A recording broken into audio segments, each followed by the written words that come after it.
ይሄዱ ዳዋ ያደርጋሉ እየተፈለከቱ እየደሙ ያንደማቸውን እየጠረጉ ነው። ስለዚህ አምላክ በነቢያቶች ላይ ከህዝቦቻቸው በተለየ መልኩ የሚያዛቸው ትእዛዛቶች አሉ። ዶታች አለ አይደል?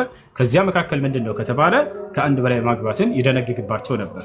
ታዲያ ለከርሳቸው በፊት በነበሩ ነቢያቶችም ላይ እንደንግጓል ወይ ማስረጃ አለ ወይ? አዎ በሱረቱ ራዕድ መጨረሻው ገጽ ላይ አላህ ምን ይላል? ወለቀድ አርሰልና ሩሱለን ሚን ቀብሊከ ወጀዐልና ለሁም አዝዋጀን ወዙርያ ይላል። ሙሐመድ ሆይ በእርግጥም ከአንተ በፊት መልእክተኞችን ልኬያለሁኝ ለእነርሱም ሚስትን ሳይሆን ሚስቶችን አድርጌላቸው ነበር አለ። አያችሁ ለነቢያቶችም ከአንድ በላይ ሚስቶችን ይደነግግ ነበር። ገብታችኋል? ከህዝቡ ላይ ከተደነገገው በላይ ይጨምርና ያዛቸዋል። ይሄን አላህ ሱብሓነሁ ወተዓላ በቁርአን ላይ ለነብዩ ሰለላሁ ዐለይሂ ወሰለም ባለፉት ነብያት መንገድ ላይ እርሳቸውንም ከትውልዳቸው በተለየ መልኩ አዘዛቸው እንዲያገቡ። ገብታችኋል አይደል? ይሄን ይመስላል። ሳላህ አለ ሁለተኛ አሶራን እንጂ ፎይ ማቲ ሁሱ አንዴ ታወራለህ። ሁለተኛ ያነሳው ነገር ነው ምንድነው? ነብዩ መሐመድ ሰለላሁ ዐለይሂ ወሰለም በሆነ መንገድ እየሄዱ እያለ የሆነችን ሴት ተረከዟን አዩና ያችን ሴት ተገናኟት አለ። ወላሂ እንዲህ የሚል የለም። ይሄም ከውሸታም ዲያቆኖቻቸው የመጣ ነው፣ ሌላ አይደለም። ሰላህ አለ ይመቻል። አዛን እየተባለ ነው እዚህ አለው ሁሱ እንዳትሄድ ሁሱ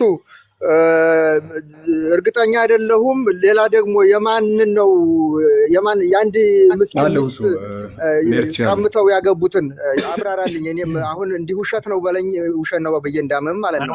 ውሸት ነው፣ ቀምተው አላገቡም ነብያችን ሰለላሁ ዐለይሂ ወሰለም። በስነ ስርዓት ብትጠይቁ ምን ችግር አለው? ያው እኔ በስነ ስርዓት ልጠይቅህና ልውጣ። አንዴ ትጠይቃለህ አንተ ሁሱ አላ ኦኬ ቀምተው አገቡ ይሏቸዋል። ተመልከት፣ መቀማት ማለት ይሄ ሰው ሚስት ሆና ሳለ አንጣ ብሎ ይሄንኛውን ቀምቶ ቢያገባ ተቀማ ይባላል።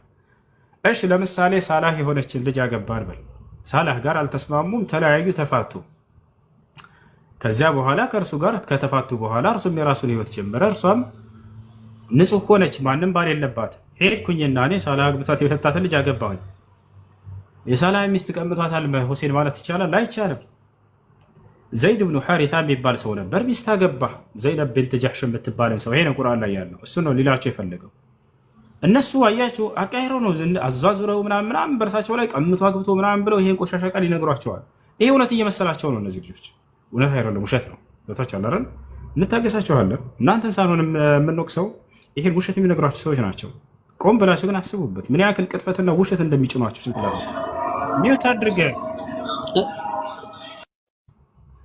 ሚውት አድርግ። ከዚያ በኋላ ምን አደረጉ? ይህ ዘይድ ብኑ ሐሪታ የተባለው ሰሓባ አገባ።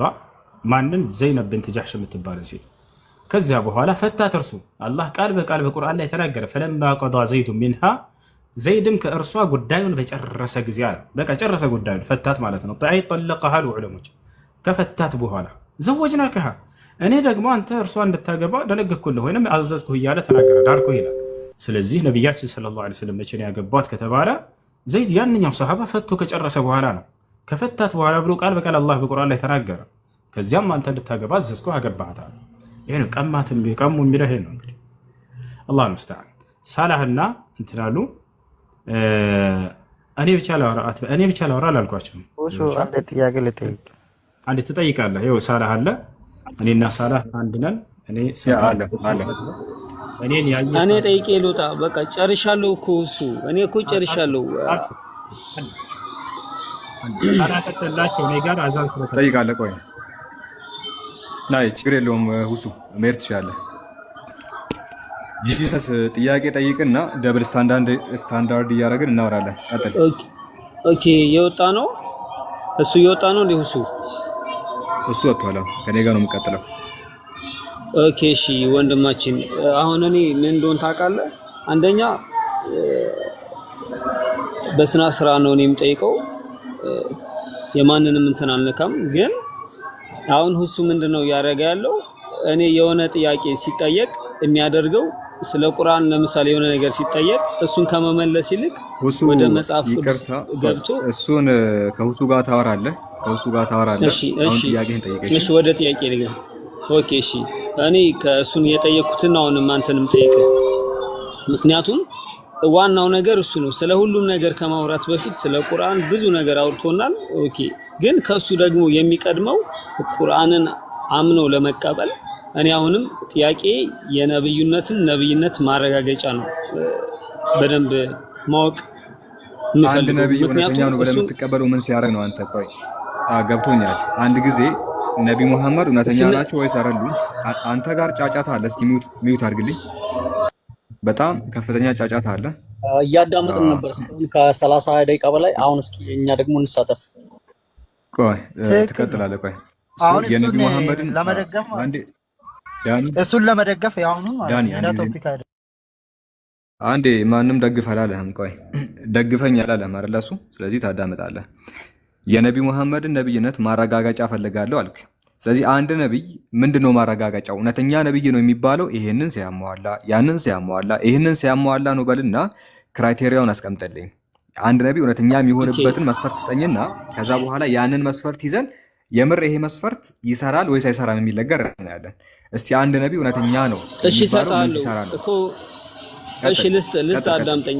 ያው ድምጽ የሚረብሽ ከሆነ እንትን ዱባይ ያው ስራ ቦታ ውስጥ ነው ያለሁት እንትን ሊል ይችላል፣ ግን ቶሎ አጠር አድርጌ ልንገርህ። ለምሳሌ መሐመድ መጽሐፉን ሲያጽፍ ስለ ነብይነቱ ከተናገረ ራሱ ነው። ግን ክራይቴሪያው ምንድነው? ዋናው ማሟላት ያለበት አላህ መሐመድ የኔ ነብይ ነው ብሎ ሊናገርለት ይገባል። ይሄ ካልሆነ ደግሞ ወይም ሌሎች ነቢያቶች ስለ መሐመድ ነብይነት ቀድመው ሊናገሩ ይገባል። ይሄ ካልሆነ ግን ምንም አይነት ማረጋገጫ የለም። ልስጥ እሱ ምንም ችግር የለውም። ስለዚህ አላህ እሱ የኔ ነብይ ነው ብሎ መናገር አለበት አይደለም? ፍርድ ቤት ራሱ የሚወስንብህ ሶስት ሰው ዝም በል ዳኒ። ቆይ ዳኒ አትረብሽ። የሰው ምስክርነት መቶ ስጥሃለሁ። ቆይ ችግር የለውም አትረብሽ። እሺ ዳኒ አትረብሽ። እሺ አላህ ነብዩ የኔ ነብይ ነው ብሎ መናገር አለበት አልክ። አላህ በምንድን ነው መናገር ያለበት? ባቢሎን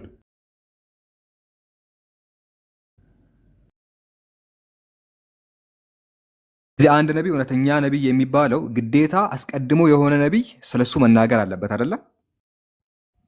አዎ፣ ምክንያቱም ታማኝነት የሚኖረው እንደዛ ነው። ስለራሱ ቢያወራ ካልተናገረ ሐሰተኛ ነው የሚሆነው። ካልተናገረ ሐሰተኛ ነው የሚሆነው። አዎ፣ ስለራሱ ካወራ ታማኝነት የለውም። ጥሩ። ስለዚህ ይሄ መስፈርት ትክክለኛ መስፈርት ነው ወይ ባቢሎን? ይሄ መስፈርት አሁን አንድ ነብይ አስቀድሞ ስለ አንድ ነብይ መናገር አለበት የሚለው ነገር እውነተኛ የሆነ ነቢያትን የሚፈትሽ መስፈርት ነው? አዎ፣ ይሄ ትክክለኛ መስፈርት ይሄ ነው። ምክንያቱም ነብይ ነኝ ካለ ነቢያት ይፈተሹ። በዚህ ነቢያት ይፈተሹ። አዎ፣ እኔ ስለ መሐመድ ነው የጠየቅኩት፣ ስለ መሐመድ ነው። ወደ ሌላ ነቢያት እንዳትሄድ። ምክንያቱም ይሄ የነቢያት መስፈርት ስለሆነ ነው። አንድ ነቢይ እውነተኛ የሚባለው ይህንን መስፈርት ሲያሟላ ከሆነ ሌሎች ነቢያት ይህንን ያሟላሉ ወይ? ለምሳሌ ዕንባቆም ይህንን መስፈርት ያሟላል ወይ? ለምሳሌ አንተ ዕንባቆም እውነተኛ ነቢይ ነው ብለህ ታምናለህ። ይህንን መስፈርት አሟልቶ ነው የተቀበልከው? ይኸውልህ እኔ እኮ ዕንባቆም የጻፈው መጽሐፍ እኔ እኮ የሐዲስ ኪዳን ሰው ነኝ። በነገራችን ላይ ይሄን መረዳት አለብህ። አሁን አንተ የምታነሳቸው መጽሐፎች እሺ፣ ትቀበላለህ አትቀበልም እኮ አይደለም። እሱ እውነተኛ የእግዚአብሔር ነቢይ ነበር ወይስ አልነበረም? እኔ ስለሱ አይደለም። በቃ ይሁን አይሁን አይመለከተኝም። እኔ የጠየቅኩ ጥያቄ ነው። መጽሐፍ ቅዱስ ላይ ዕንባቆም ነቢይ ነው ተብሎ ተጽፏል። መጽሐፍ ቅዱስ ላይ ዕንባቆም ነቢይ ነው ተብሎ ተጽፏል። ይሄ ሰው ትንቢት ነበረው ወይ? እሺ በደንብ አዳምጠኝ። ይኸውልህ አሁን በደንብ ልታስረዳኝ ከቻልክ ሙሐመድ ቁርአንን የሰጣችሁ ሙሐመድ ነው። ዕንባቆም ደግሞ ለኔ መጽሐፍ ቅዱስን አልሰጠኝም። ገብቷል? ስለሱ ለምሳሌ አንተ ኦሪትን ትቀበላለህ። አስርቱን ትእዛዝ ማን ነው የሰጠህ? ሙሴ ነው የሰጠኝ። እሱን ግን አሁን ላይ እሱ ለኛ አይጠቅመንም። የሐዲስ ኪዳን ሰው ነን እኛ። ስለ ኢየሱስ ነው የምጠይቀኝ። አሁን ሙሴ ትንቢት አለው። አሁን እኮ ነው እየጠየቅኩ ያለውን አየህ፣ መመለስ አልቻልክም ማለት ነው። መልስ የለህም ማለት ነው። ስለ ነብዩ መሐመድ መልስ የለህም ማለት ነው አንተ። ለምሳሌ አስርቱን ትእዛዝ አንተ ታከብራለህ።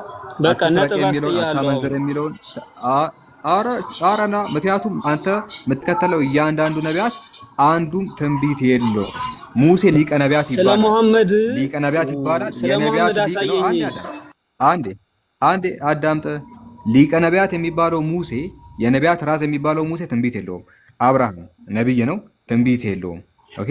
እነ ይስሐቅ ነቢያት ናቸው፣ እነ እስራኤል ነቢያት ናቸው፣ ትንቢት የላቸውም። ትላልቅ ነቢያት አጠቃላይ ትንቢት የላቸውም። የአንተ አምላክም ኢየሱስ በግልጽ የተነገረለት አንድም ትንቢት የለውም። አንተ ድንግል የሚለውን ያቺ ወጣት ሴት የሚለውን ጥቅስ አመጣ። ኢሳያስ 7:14 ላይ ያለው ስለ ሕዝቅያስ የሚናገረው በዛው የተወለደውን ሕፃን አመጣ። ኢየሱስ አይደለም። በነገራችን ላይ ዲቤት ማድረግ እንችላለን በዚህ ዙሪያ። ኦኬ አይታል። አንድም ትንቢት ያሌለውን አካል እየተከተልክ እያመለክ ነቢ መሐመድ ትንቢት አላቸው ወይ ብለህ ትጠይቃለህ። የት አለ ያንተ ነቢያት አንድም ትንቢት ያለው? ሙሴ የቱ ጋር ነው ትንቢት ያለው? አብርሃም የቱ ጋር ነው ትንቢት ያለው? ይስሐቅ፣ ያዕቆብ እነዚህ የቱ ጋር ነው ትንቢት ያላቸው? ትላልቅ ነቢያት ናቸው አጠቃላይ እነዚህ። አይታል። አንዱም ትንቢት የለውም። እንዴት ነው አንተ? በነገራችን ላይ የነቢ መሐመድን ልናመጣልን እንችላለን። የነቢ መሐመድ ልናመጣልን እንችላለን። አንዴ ከራስ መጽሐፍ ቅዱስ ዘዳግም 18 ቆይ ና ትንቢቱን እኮ ለነቢ መሐመድ ለምን አሰማኝም? እንደዚህ እኮ አይደለም። እኔ የገባሁት እኮ ዘዳግም 18 ላይ ምክንያቱም ለምን እንደዚህ እንደማወራ ታውቃለህ? ባቢሎን ና ለምን እንደዚህ እንደማወራ ቆይ ልንገርህ። ካላዳመጥከኝ ምን ዋጋ አለው? አዳምጠኛ ሳላ ለምን አታዳምጠኝ? ጠየቅ፣ ጥያቄ ጠየቅ። ከዛ አልጠየቅኩና ጠይቀሃል። ትንቢት የቱ ጋር የተነገረላቸው አልክ። ኦኬ እኛ እኮ ከአንተ መጽሐፍ ትንቢት ስለማመድ አሳየኝ። ዘዳግም 18 ስለማመድ አሳየኝ። የለም ስለ ነብዩ መሐመድ ዘዳግም የለም። 18 ላይ አዳምጥ። ቆይ ስለ ዘዳግም 18 ላይ ከወንድሞቻቸው መካከል እንዳንተ ያለውን ነቢይ አስነሳላቸዋለሁ፣ ቃሌንም በአፉ አድርጋለሁ እያለ እግዚአብሔር ተናግረዋል። ኦኬ ስለ ህዝበ እስራኤል ይናገራል። ህዝበ እስራኤልን እንደ አንድ ሰው ይቆጥራቸውና ከወንድሞቻቸው መካከል ይላል። እንግዲህ የእስራኤላውያን ወንድም እስማኤላውያን ናቸው።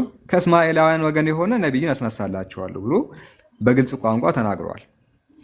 አይታል። ይህንን እንኳን አታውቅም አንተ። ይሄንን እኛ አንድ አይደለም 10 ከመጽሐፍ ልናመጣ እንችላለን ትንቢቶችን።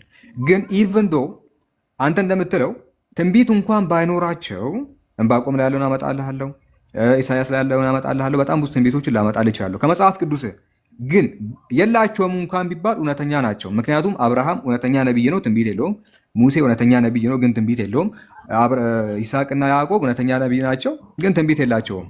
አንተ ራሱ እንደዛ ነው የምታምነው። የእሳቸው ሊገርም አይገባም ባይኖራቸው ነው። አይታል። ከዚህ ሪከቨር ማታረገ አዳመጥኩ። አሁን አዳምጫለሁ። ሳላ ያው ሳንጫጫው እንደዚህ ስታስረዳ ቆንጆ ነው። አዳምጫለሁ። እኔንም ስማኝ። አሁን መሐመድ ከሌሎቹ ነቢያቶች ለየት ይላል። ገብቷል? ኮምፔር አታርገው።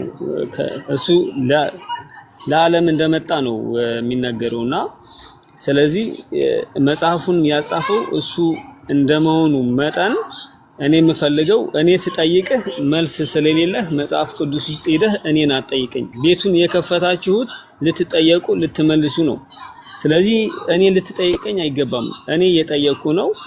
ነብይነቱን አሳየኝ አልኩ፣ ልታሳየኝ አልቻልክም። መጽሐፉን ራሱ ነው ያጻፈው። ታዲያ እንዴት መሐመድ ነብይ ነው ብለን እንመን? ይችላል እኮ ከቀደም ጀምሮ ትጠይቃለህ፣ ሲመለስልህ መቀበል አትፈልግም።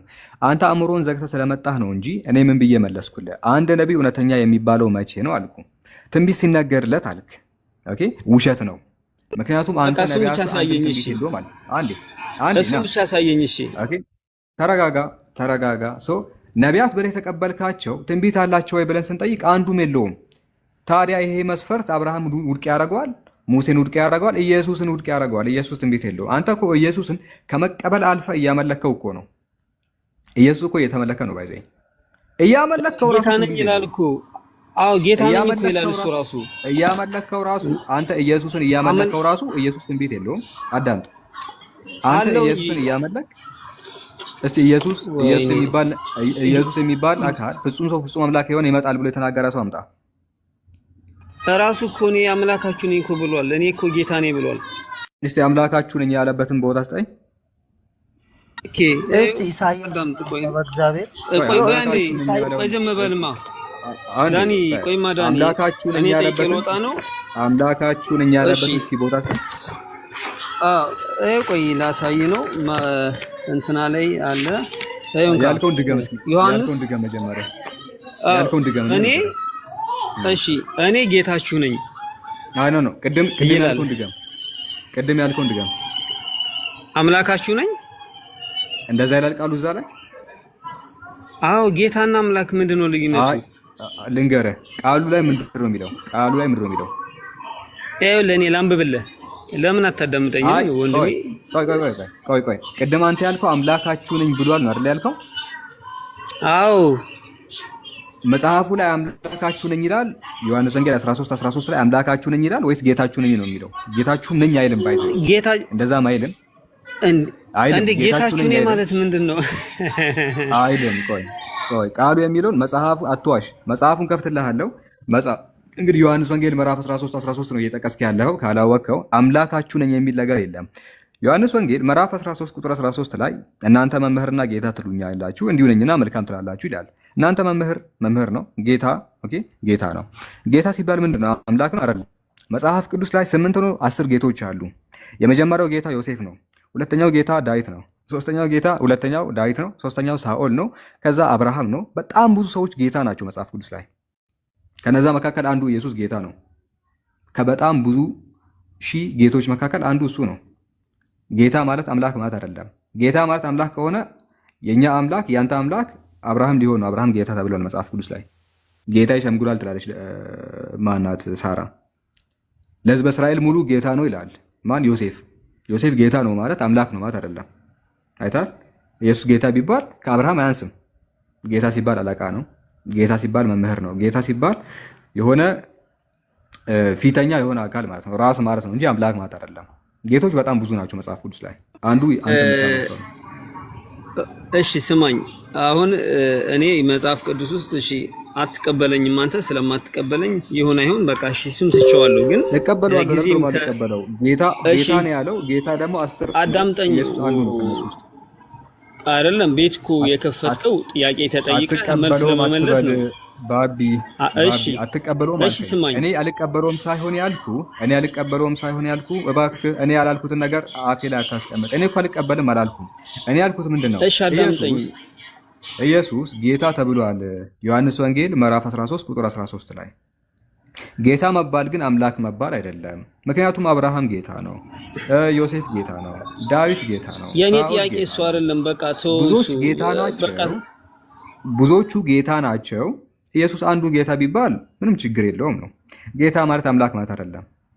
ኦኬ ጌታ የተባለ ይመለክ ከተባለ 10 ሰው ታመልካለህ መጽሐፍ ቅዱስ ላይ አንተ። ስለዚህ አምላካችሁ ነኝ ምናምን ብለህ ያነበብከው እኛ መጽሐፍ በቃላችን እናውቃለን። እንደዛ አይልም። ዋሽተሃል። ኦኬ በቃ ከዚህ እንውጣ። እሺ ከዚህ እንውጣና የመሐመድን ነብይነቱን አሳየኝ። እኔ እኮ አሳየኝ አልኩ፣ ልታሳየኝ አልቻልክም ነብይነቱን። ለምንድን ነው የማታሳየኝ? እሺ መጽሐፍ ቅዱስ ላይ እስኪ ትንቢት የነብይነት መስፈርት ነው የሚለውን ጥቅስ ስጠኝ። አላህ የኔ ነብይ ነው ብሎ ስለ መሐመድ ካልተናገረ ነብይ አይደለም እኮ ያልኩ ነው። እዩታችሁ ሁላችሁም ነብይ አይደለም ያልኩ ነው። ከኔ ጋር አውራ እስቲ መጽሐፍ ቅዱስ ላይ ትንቢት የአንድ ነቢይ መስፈርት ነው የሚለውን አምጣ። ኦኬ እኔ አሁን እዚህ ጋር የገባሁት ቤት ከፍቼ ጠይቁኝ ብያደ ትንቢት ሊኖረው ይገባል አልክ። ትንቢት ዘዳግም 18:18 ከዕንባቆም ከኢሳያስ አመጣው። አሁን ትንቢት የነቢይነት መስፈርት ነው የሚለውን ከመጽሐፍ አምጣ።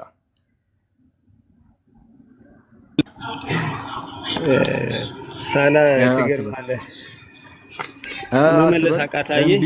ትንቢት የነቢይነት መስፈርት ማንን እንዳቃተማ ይኸው ህዝቡ እየታዘባቸው ነው። ማን መልስ አጥቶ እየተንቆራጠጠ እንደሆነ ህዝቡ እያየ ነው። የምጠይቀውን እያንዳንዱን ተከትዬ እየመለስኩልህ እዛ ውስጥ መግባት አልፈልግም፣ እዚህ ውስጥ መግባት አልፈልግም። አሳየኝ።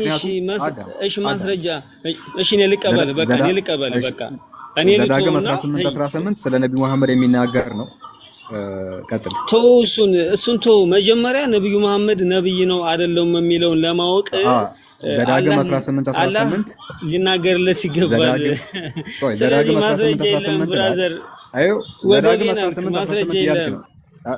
18:18 እያልኩ ወገቤን ትላለህ። አይተሃል? መጽሐፍ ውስጥ ገብቼ ስለ ነቢያችን መሐመድ እየጠቀስኩልህ ነው። ዘዳግም 18:18 ላይ ከወንድሞች መካከል እንዳንተ ያለውን አስነሳላችኋለሁ ብለዋል። እስቲ ይሄ አይደለም ብለህ ተከራከር።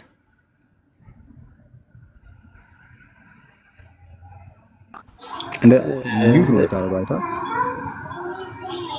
አይደለም እኔ እኮ ልጠይቅ የገባሁት በቃ ጨርሻለሁ። ስለ ነብዩ መሐመድ ፈለግ ስለ ነብዩ መሐመድ ልመልስልኝ አልቻልክም። ከዘዳግም ልመልስልኝ አልቻልክም። ዘዳግም 18 ያልኩ እኮ ተከራከር እስኪ ምንድነው እሱ? እስኪ አንብበው። እኔ እኮ አላውቅም መጽሐፍ ቅዱስ እኮ ስለ አታውቅም። ለዛ እኮ ነው አለማወቅ። የምታውቀው ነገር ጩኸት ነው አይደለ? ጩኸት አይደለም። አሳየኝ እኮ አልኩ። ነብይ አይደለም እኮ እያልኩ ነው። ነብይ አይደለም እኮ እያልኩ ነው። መጽሐፍ ነው እያለ ነው። ይኸውልህ መጽሐፍ ነብይ ነው እያለ ነው። አንተ ደግሞ ነብይ አይደለም። ከራስህ አሳየኝ። ቁርአን አይደለም። ከራስህ አሳየኝ። ከቁርአን አመጣው። እሺ ልብ በሉ። ከምን አሳየኝ ነው ያልከው? ድገመው። አሳየኝ። ከምን ላሳየኝ? ከምን ላሳየኝ? አሳየኝ። የኔ ነብይ ነው ተብሎ የተጻፈበትን ቦታ አሳየኝ። ቁርአንማ ራሱ ነው ያጻፈው። ከቁርአን ቁርአን እኮ መሐመድ ነው ያጻፈው። አላም ነው ምን ቁርአን አላም ነው። አዳምጠው። ከምን ልስጥ? ከቁርአን ልስጥ? ከመጽሐፍ ቅዱስ ልስጥ? አሁን ምረጥ። ከነቢያቶች መጽሐፍ። ለምሳሌ ከነቢያት መካከል አንዱ ሙሴ ነው አይደለ? አዎ በቃ አዳምጠው። አይታችኋል። ከቁርአን ማስረጃ አለ፣ ከመጽሐፍ ቅዱስም አለ። ነገር ግን አንተ ሁለቱንም አታውቅም፣ ዝም ብለህ ትከራከራለህ። እሺ ከኔ ጋር ሁንና ከዛ በኋላ ከራስ መጽሐፍ ነው ማሳይ ብራዘር። እሺ ክፈተውና አሳየኝ። ተረጋጋ፣ ይከፈትልሃል። እሺ ይታያል እዚህ ጋር ዘዳግም 18:18 ላይ ከወንድሞቻቸው መካከል እንዳንተ ያለ ነብይ ያስነሳላቸዋል ይላል። ወንድሞቻቸው የተባሉት እነማን ናቸው?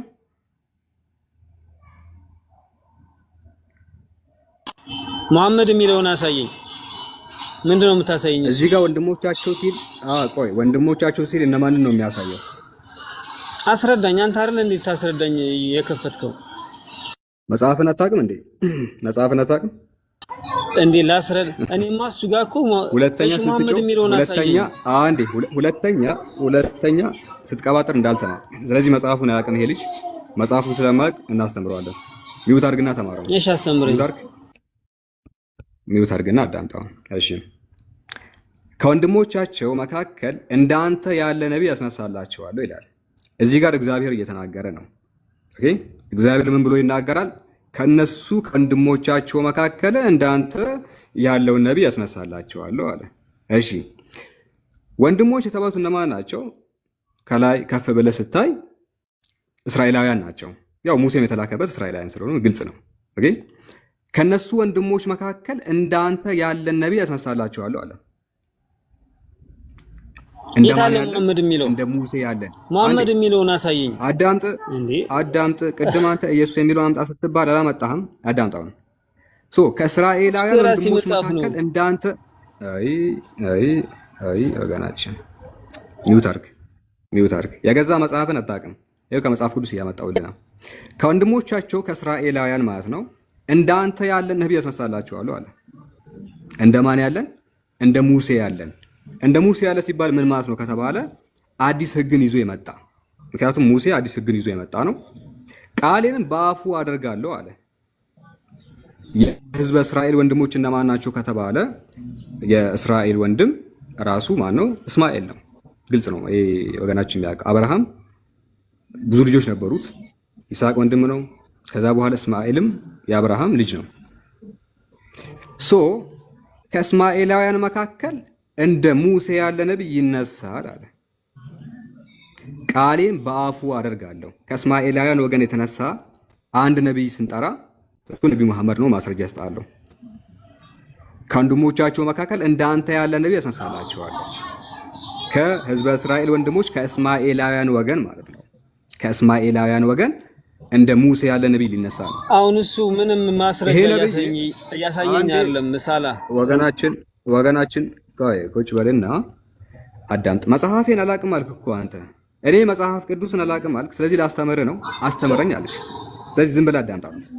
እንዳንተ ያለ ነብይ አስነሳላችኋለሁ፣ ቃሌንም በአፉ አደርጋለሁ፣ ያዘዝሁትንም ቃል ሁሉ ይነግራችኋል አለ። ይሄ ስለማን ነው የሚናገረው ከተባለ ስለ እስማኤላውያን ነው። ከእስማኤላውያን ደግሞ አንድ ነብይ ተነስተዋል። አምላክ ቃሉን በአፉ ያደረገለት አንድ ነብይ ነው። እሱም ማኑ ነብይ መሐመድ ነው። ማስረጃ እናምጣ። ከእስማኤላውያን ወገን የተነሳ ብቸኛው ነቢያችን መሐመድ ሰለላሁ ዐለይሂ ወሰለም መሆኑን በደንብ ሁላችሁም ተመልከቱ። እንደዚህ ቁጭ ብለህ መማር ትችላለህ። እሺ ሰሂህ ሙስሊም 2276ኛው ላይ 2276ኛው ላይ እንደዚህ ይላል I heard Allah's messenger sallallahu alaihi wasallam as saying, "Verily Allah granted eminence to Kinana from among the descendants of Ismail." ይላል አላህ Subhanahu Wa Ta'ala ከእስማኤላውያን ወገን ኪናናዎችን መርጧል አለ። መርጧል። ከዛ በኋላስ ልብ በል and granted eminence to the ቁረይሾችን ደግሞ ከኪናኖች መርጧል። and he granted eminence to Banu Hashim among the Quraysh ከቁረይሾች ደግሞ በኒ ሃሽሞች መረጠ። and he granted me eminence from the Banu Hashim እኔን ደግሞ ከበኑ ሃሽም ሰዎች መካከል አስነስቶኛል መርጦኛል ብሎ ይናገራል። ስለዚህ ቀጥታ ከእስራኤላውያን ወንድሞች መካከል ከእስማኤላውያኑ ነብይ ተደርጎ የተነሳው ነቢያችን ሙሐመድ ሰለላሁ ዐለይሂ ወሰለም እንጂ ሌላ አካል አይደለም። ይኸው ከቁርአኑ ከመጽሐፍ ቅዱሱ ስለሳቸው እውነተኝነት በዚህ መንገድ ማረጋገጥ እንችላለን። አንተ ግን የምታመልከውን አካል ለምታመልከው አካል ማስረጃ እንኳን የለህም። እኔ ለምከተለው ነብይ ከመጽሐፍ ቅዱስ ማስረጃ አለኝ። መጽሐፍ ቅዱስ እያልኩ እኮ ነው። አንተ መጽሐፍ የምከተለው ነብይ አታርጉኝ። አይደለም መመለስ ስላልቻልክ ነው ሚውት የምታረገኝ አይደለም። ሌላ ነገር ስለማታውቅ መመለስ አልቻልክም ምናምን ትላለህ። እኔ የምከተለው ነብይ ከመጽሐፍ ቅዱስ ማስረጃ ያመጣው፣ ከቁርአን ማስረጃ ያመጣው፣ ከሐዲስ ማስረጃ ያመጣው። አንተ የምታመልከውን አካል ግን ከገዛ መጽሐፍ ማስረጃ የለህም።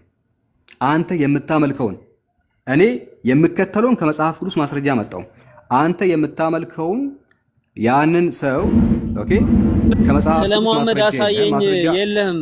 ስለ ሙሐመድ አሳየኝ የለህም። ሙሐመድ ተጠየቃለህ። የምታመልከው ሰው መጽሐፍ ቅዱስ ላይ አምልከኝ ብሎሃል ወይ? ወገናችን ማስረጃ የለውም። ወገናችን የሚያመልከውን ነው የምላችሁ። አለኝ ማስረጃ አለኝ። መቶ አሳያለሁ። ማስረጃ የለውም። መቶ ጥቅስ አሳያለሁ። አንድ አምጣ እስኪ። ኢየሱስ የቱ ጋር ነው? ኢየሱስ የቱ ጋር ነው? ሳላህ አንድ ጊዜ አድምጠው። አንዴ ቆይ። ለምን አታደምጡም ግን? ሳላህ አንድ ማስረጃ አንተ ካለ ቆይ። መቶ አይደለም መቶ አንጠይቅህም። አንድ ማስረጃ መጽሐፍ ቅዱስ ላይ የምታመልከው አካል እርሱ ማምለክ እንዳለብህ ያስተማረበት አንድ ጥቅስ ስጠኝ። መቶ አለኝ ነው ያልከው። መቶ አይደለም አንድ ካመጣ እኔ እቀጣለሁ። ቀጥል። ኦኬ።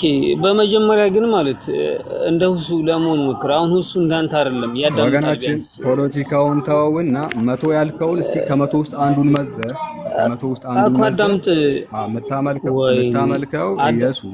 የምታመልከው ኢየሱስ እሱ ማምለክ እንዳለብህ ያስተማረበት አንድ ቦታ አስጠኝ። ቀጥል። ኦኬ። አሁን እኔ እዚህ ጋር ምንድነው የምጠይቅህ? መጀመሪያ ከራስህ ቅድም ከሄድክበት መናገር ፈልጋለሁ። ለምን መጽሐፍ ቅዱስ ስትገባ ሙሐመድ የሚለውን ልታሳየኝ አልቻልክም? እኔ አሳይቼሃለሁ። አትመለስ ወደ ኋላ። ሙሐመድ የሚል አላሳየኝማ። ለምን? ፖለቲካ እየሰራ እኮ ነው። ፖለቲካ እየሰራ አላሳየኝም። ታዳሚን ተው ወገናችን። እሱን እስኪ የነብይነቱን ማረጋገጫ አሳየኝ የሚለው ለህዝቡን ተውና እኔ የምከተለው እግዚአብሔርን ነብይ አይደለም። እኔ የምከተለው ነብይ አሳይቻለሁ። አንተ የምታመልከውን ኢየሱስን መጽሐፍ ቅዱስ ላይ ዝም ብለህ ነው እያመለከው ያለው እያልኩ እኮ ነው። አንተ ኢየሱስን ስታመልከው ዝም ብለህ ነው እያመለክ ያለው። አምልከኝ ሳይልህ አትውረድ፣ ተመለስ። ኦኬ። ከአንተ መጽሐፍ አሳየው መጀመሪያ ከቁርአን አለ። ከዛ በኋላ ከቁርአን ላምጣልህ ስል አልፈልግም አልክ። ቆይ ትመጣለህ። ቆይ ታሳያለህ፣ ችግር የለውም ታሳያለህ።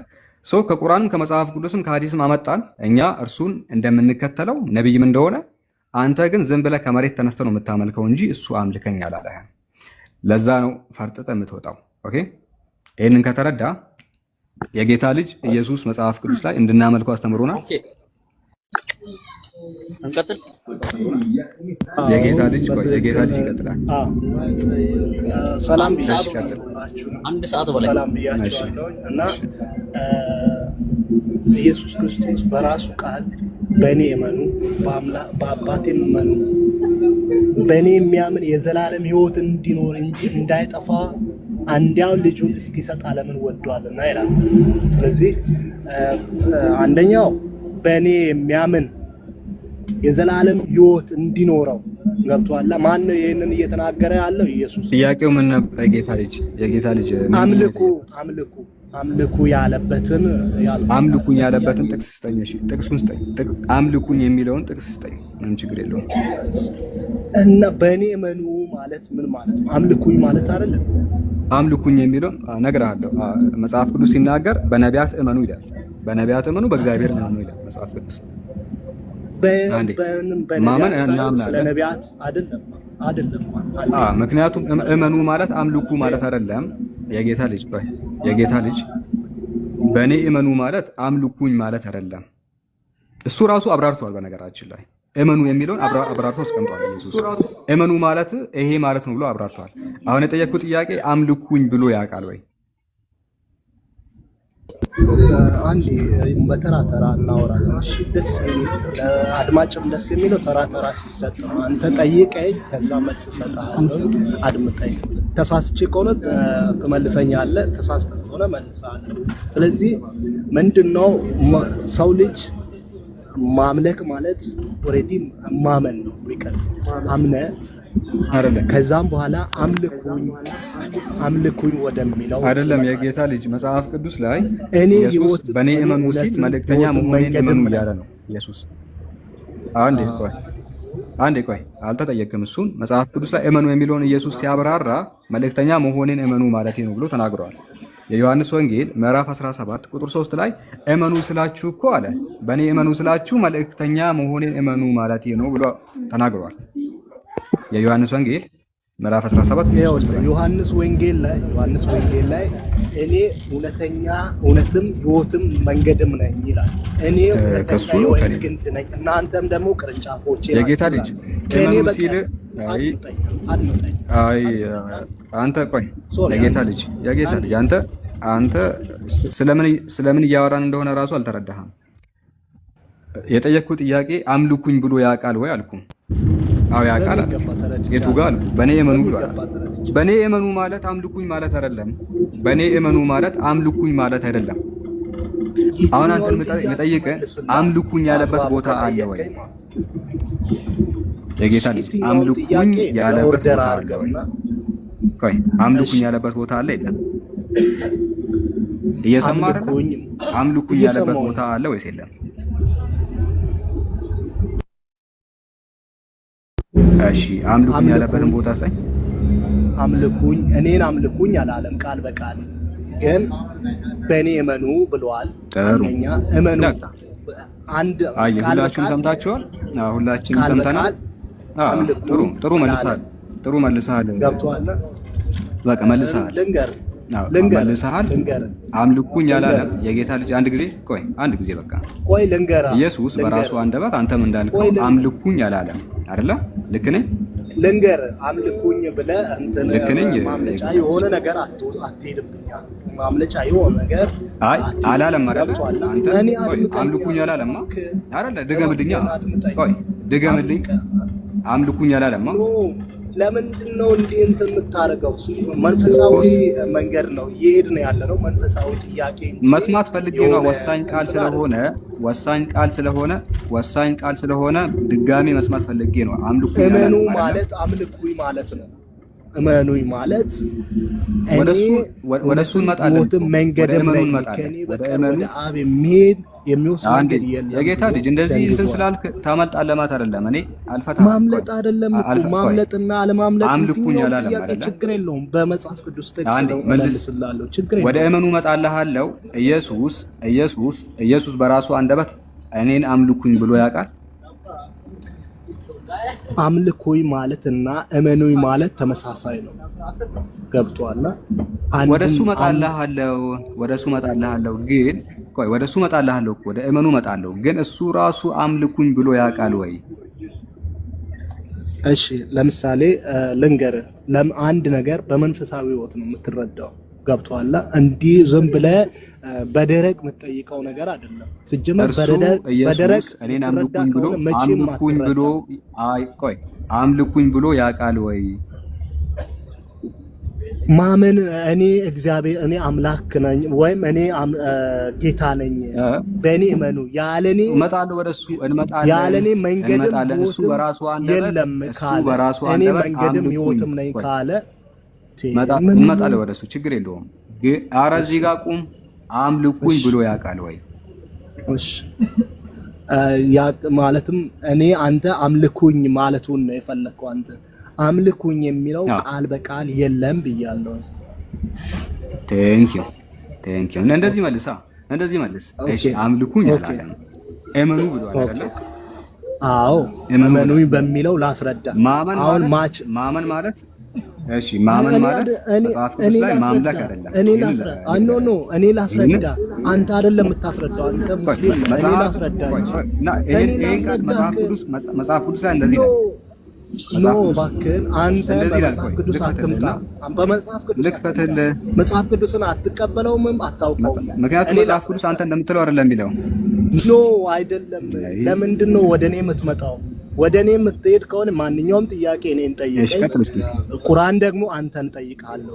ከቁርአን አንተን ጠይቃለሁ። መጽሐፍ ቅዱስን እኔን ጠይቀኝ። ገብቶሃል? አንተ አትቀበለውም አታውቀውም። የምታውቀውም ነገር የለም። እኔ ቁርአንን እጠይቅሃለሁ። መጽሐፍ ቅዱስን እኔን ጠይቀኝ። ገብቶሃል? እኔ መጽሐፍ ቅዱስን በሚገባ አስረዳሃለሁ። እሺ መጽሐፍ ቅዱስ ልጠይቅህ። ጠይቀኝ፣ ችግር የለውም። እንደዚህ ይላል። ካሜራ ይታያል? እሺ ካሜራ ይታያል። ማልደውም ተነሱ፣ መጽሐፈ ዜና መዋዕል ላይ ማልደውም ተነሱ፣ ከቄሄም ምድረ በዳ ወጡ። ሲወጡም ዮሳፍጥ ቆመና ይሁዳን በኢየሩሳሌም የምትኖሩ ሆይ ተዘጋ። ድጋሚ ወይስ ይታያል? ንገረኝ እስኪ።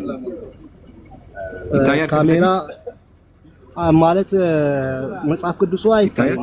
በእርግጥ መጽሐፍ ቅዱሱ አይታይም፣ ካሜራው አይታይም። እሺ ኦኬ፣ ቆይ ፕሮፋይል ብቻ ነው የሚታየው። አሁንስ አይታይም፣ ፕሮፋይል ብቻ ነው የሚታየው። ፒኬ ትችላለህ እንዴ? መክፈት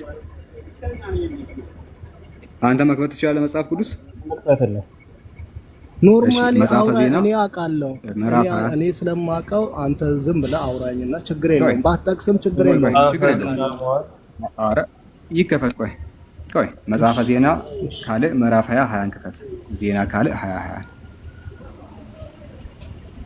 እሺ መጽሐፈ ዜና ካልዕ 20 ላይ ይኸውልህ እትመቱንም የጴንጤዎቹ ነው ማለት ከፈለክ የኦርቶዶክስ ከፈለክ የጴንጤ ይከፈታል። ምንም ችግር የለም። ኖ አይደለም፣ ህትመት አለ። ገብቶሃል? ብዙ አይነት 1980 የቱን ነው የምትቀበለው? የስንት ዓመተ ምህረት ነው የፈለከው? 96 1996 97 ነው ወይ 96? 96 92 ካል 96 የለም 97 97 አለ 62 አለኝ 80 2000 ኖ 92 ወይም 96 ካለ ምናልባት ችግር ማለት ብዙ በእንግሊዘኛ ታነበዋለህ። ኪንግ ጄምስ አለ አይደለም። ህትመቱ ላይ በጣም አሁን ሰው ሲያትም ብዙ ነገሮች አሉ። ገብቷል? አንተ አጣርተህ በትክክለኛ የሆነውን ካልተቀበል ጴንጤና ስማ፣ አዎ የጌታ ልጅ ጴንጤና አዎ 54ቱን ክፈትለት። 54ቱን ክፈት። ፒኬ ጴንጤ ከሆነ 54ቱን ይቀበላል። ግን 54ቱ አለ ኖርማሉ ማለት ነው። ዝም ኖርማሉ 54ቱ ነው። እኔ የእንትን አፕሊኬሽን አንተ ጋር አሁን ከፍቶ ነበር ሳላ ቪዲዮ ከፍቷል። ከፍቶ ይሄ አይደለም። እሺ ይሄ 54ቱ አይደለም። ክፈት እስኪ አንተ ክፈት። አንተ 54ቱ ነው የከፈቱት። እኔ መንገድ ላይ ነው። ገብቷል? ራሱ መኪና ውስጥ ነው ያለው። ብቻ አይመቸኝም እና ለዛ እኮ ነው እኔ መጽሐፉን የጴንጤውን አትቀበልም? 54ቱን የጴንጤውን አትቀበልም ወይ? 54 እቀበላለሁ እኮ ልክፈትልህ። እሱን ልክፈትልህ አይደል? እሺ ፒኬ ልላክልህ፣ ትከፍታለህ አንተ? ከፍቷል እኮ አሁን እያሳየ ነው። አሁን እያየሁት ነው። ድጋሚ ዘጋብኝ። ኦኬ እሺ ቆይ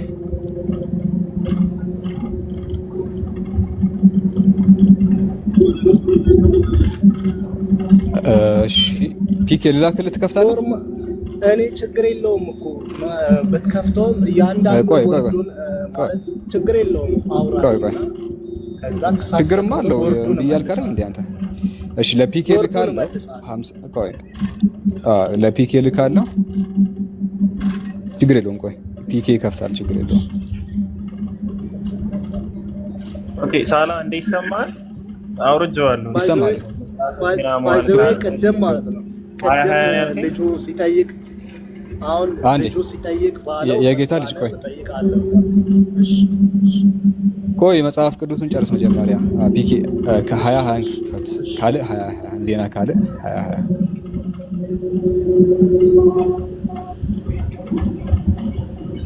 በደንብ ዙም አድርገሽ በደንብ ይሄ ትልቅ እንዲ እስኪሆን በደንብ ዙም አድርገው። እንደዛ ሳይሆን ነው በእጅ ዙም አድርገው።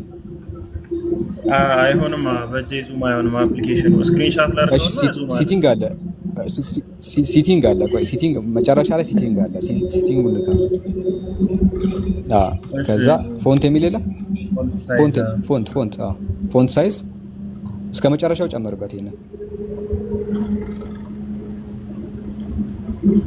በደንብ እሺ የጌታ ልጅ አልጨመርኩም። እሺ ይሁን እንደዚህ ላይ አንብበው። አሁን 20 ላይ አለ አንብብላችሁ ማልዶም ተነሱ ወደ ቴኮሄም ምድረ በዳ ወጡ። ሲወጡም ኢዮሳፍጥ ቆመና ይሁዳና በኢየሩሳሌም የምትኖሩ ሆይ ስሙኝ፣ በአምላካችሁ በእግዚአብሔር እመኑ ትጸኑም አላችሁ፣ በነቢያቱ እመኑ ነገሩም ይሰላላችኋል አለ። ኦኬ አንተ ነቢያትን ስለማመን ነው የጠየቅከው። እኔ ሲጀመር ነቢያት ውሸተኛ ነው ብዬ አልናገርም። ሶሪ ውሸታም ናቸው አልቀበላቸውም አላልኩኝም። ገብቶሃል አለ እየሰማክ ነው? ሚዩት አድርጌ ነው እንደማወራው። እዚህ ጋር እመኑ ሲል ምን ማለት ነው ወገናችን? ኦኬ እመኑ ማለት የሚናገሩትን ቃል ተቀበሉት። የሚናገሩ አንደበታቸው ላይ አስቀመጥኩ። ለምሳሌ እኔ መጽሐፍ ቅዱስን እቀበላለሁ። መጽሐፍ ቅዱስን የጻፉት ነቢያትና ነገስታት ሐዋርያት ናቸው። ከ40 በላይ የሆኑ ነቢያትና ነገስታት ሐዋርያት ናቸው። ሰው ልጅ ነው በመንፈስ ቅዱስ ምክንያት በመንፈስ ቅዱስ ሆነው የጻፉት። አሳጥረውና እመኑ ማለት ሰውን ባላምን ነው። እሱም ብቻ ነገር ሰውን ባላምን ደገምና እመን የሚለውን ብቻ ንገረን። እመን ማለት እውነት ነው በል ማለት ነው። አምልክ ማለት ነው። እመን ወርዱ እኮ እንትን አለ መፍቻ ፍቺ አለው። ገብቷል? እያንዳንዱ እመን ማለት አምልክ ማለት ነው ወይ አይደለም? እመን ማለት አምልክ ማለት ነው ወይ? ወርዱ እዛ ጋር ምንድነው ሊያብራራ ሊገልጽ የፈለገው ምንድነው የሚለውን ፍቺ ላይ ትገባለህ። ጥያቄው በነቢያት እመኑ ብሏል። ነቢያትን አምልኩ ማለት ነው አይደለም? በኢየሱስ እመኑ ሲልም ኢየሱስን አምልኩ ማለት አይደለም። አምልኩ ማለት ነው። ኖ አሁን መልሰሃል። አሁን ራስህ መልሰሃል እኮ አሁን ራስህ መልሰሃል። የጌታ ልጅ ታጋፍጣለህ። የጌታ ልጅ አንተ ራስህ አሁን በራስህ አንደበት ምንድን ነው ያልከው? አይደለም በራስህ አንደበት ለነቢያት የተናገረው በነቢያት እመን ማለት አልክ። ቆይ አዳምጥ። በነቢያት እመን ማለት ነቢያትን አምልክ ማለት ሳይሆን የሚናገሩት ነገር እውነት ነው በል ማለት ነው ብለህ ራስህ ተናገር። በኢየሱስ አምልኩ እያለ አይደለም።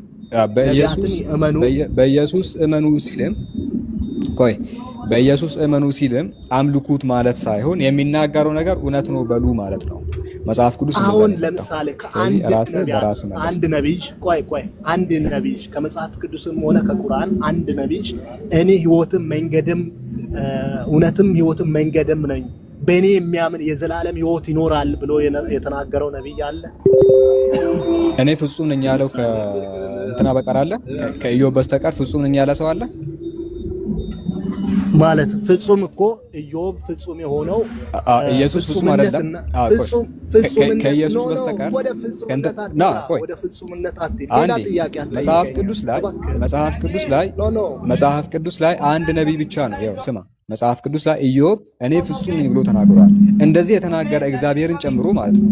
እግዚአብሔርም አልተባለም፣ ኢየሱስም አልተባለም፣ ማንም አልተባለም። ማንም ብቻ ነው? ኢዮብ ብቻ ነው። ኢዮብ አምላክ አይታ። ስለዚህ ኢየሱስ ሕይወት መባሉ፣ እውነት መባሉ፣ መንገድ መባሉ አምላክ አያደርገውም። ኢየሱስ ምንድነው? መንገድ ነው ሲባል ሜታፎሪክሊ ወደ አምላክ ያደርሳል ማለት ነው። አምላክ ነው ማለት የጠቀስከው ጥቅስ በነገራችን ላይ አምላክ አይደለም የሚል ነው። ኢዮብ ብቻ ነው ፍጹም መጽሐፍ ቅዱስ ላይ። ስለዚህ ኢዮብ አምላክ ወንድሜ። ስለዚህ እውነት፣ መንገድ፣ ሕይወት የሚሉት ገለጻዎች እውነት በቃ ቆይ አይደለም ሰው ልጅ እውነት፣ መንገድ፣ ሕይወት የሚሉ ገለጻዎች የጌታ ልጅ ጫጫታ ውስጥ ነው ያለኸው። ጫጫታ ውስጥ ነው ያለኸው። አንዴ ከመኪና ቤት ግባና ታወራለህ። ስለዚህ እውነት፣ መንገድ፣ ሕይወት ምናምን የሚሉ ገለጻዎች ኢየሱስን ፍጡር፣ ነቢይ፣ መልእክተኛ የሚያደርጉ እንጂ አምላክ የሚያደርጉት አይደለም። ለምሳሌ ኢየሱስ መንገድ ነው ሲባል አስፓልት ነው ማለት እያለ አይደለም። አስፓልት አይደለም ኢየሱስ፣ ወይ ኮረኮንች አይደለም መንገድ ሲባል፣ እንደዛ አትረዳ። መንገድ ነው ሲባል ወደ አምላክ የሚያደርስ ነው ማለት ነው። ኦኬ፣ ወደ አምላክ ያደርሳል ነው። እኛ እንደዛ እናምናለን። ነቢያት መንገድ ናቸው፣ ወደ አምላክ ያደርሳሉ፣ ግን አምላክ አይደሉም። እንጀራ ነው ሲባልም ይሄ ቀይና እንትን አትረዳ። አይታል ምሳሌ ገለጻዎች ናቸው።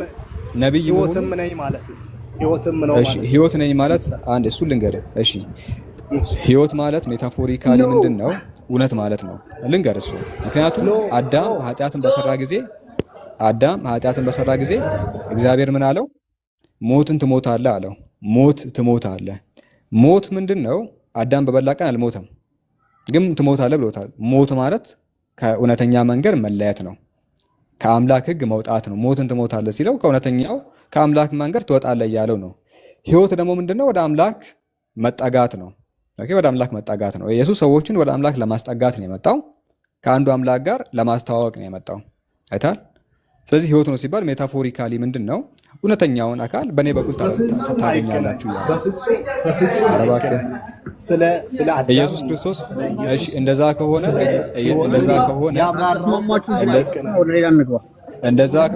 ኢየሱስ ክርስቶስ በራሱ አንደበት ምን ብሎ ተናግረዋል? ኦኬ፣ በራሱ አንደበት አምላክ አለኝ ብሎ ተናግረዋል። ኖ አንተ ለምሳሌ ስለ መጽሐፍ ቅዱስ አምላክ አንተ ኢየሱስን ነው የምታመልከው? ቆይ ኢየሱስ አምላክ አለኝ ብሏል በራሱ አንደበት አይደለ? የጌታ ልጅ ወይ ሚውት አድርግና አንተ ከሌሎቹ ጋር ልቀጥል። ኢየሱስ አምላክ አለው አይደለ? አንዴ እስኪ የኑረን የምትባለው ኦኬ፣ አንዳቸው ይሰማል። የሱን ከሱ ጋር ጨርስና እኔ ባለፈው ጥያቄ አንስቼ ነበር። ኢየሱስ አምላክ አለው ሳይቋጭ ነው ይሰማል። ከዚህ ወጣሁት። በቃ ትቋጭዋለህ። ሁሉ ሲመጣ ትቋጭዋለህ። አሁን ምን ማለት ምንድነው? ኢየሱስ አሁን እሺ፣ አምላክ አለው ኢየሱስ? አድምጠኛ። አምላክ አለው ኢየሱስ? አድምጠኛ። ኢየሱስ አምላክ አለው? አድምጠኝ። አሁን ይሄ ቤት እኮ ነው። ጣልቃ ገብተን የመጣው አይደለ? ስለዚህ ኢየሱስ አምላክ አለው የለውም? ለምሳሌ ይሄ ቤት የተከፈተው ማለት ነው። አሁን ክርስቲያኖቹ ጋር ብትሄድ ኮምፓራቲቭ ነው። የኑረን ኮምፓራቲቭ ነው። ሚውት አድርግ። ደግሞ የክርስቲያኖቹን ጥያቄ ለመመለስ ነው ይሄ ቤት የተከፈተውና እኛ ጠይቀን ንጽጽር የሚባል ነገር አለ። የምንከፍተው ጥያቄ ለመመለስ ብቻ ሳይሆን ያልተረዳንን ነገር ከዚያም በኋላ ጠይቀኝ። አንተ ከጌታ ልጅ ጋር አትጩ። አንድ ጊዜ ከጌታ ልጅ ጋር ስናወራ ጣልቃ ገባ አይደለ? እና ልውጣ ዝም ልበል? ጣልቃ ገባ። ከሱ ጋር እያወራው ሳለ አንተ ጣልቃ ገባ። ጣልቃ የገባኸው ለመመለስ ነው። አለበለዚያ ሚውት አድርግና ተቀመጥ። እሺ፣ ሚውት አድርግና ተቀመጥ። አልተስማማችሁ?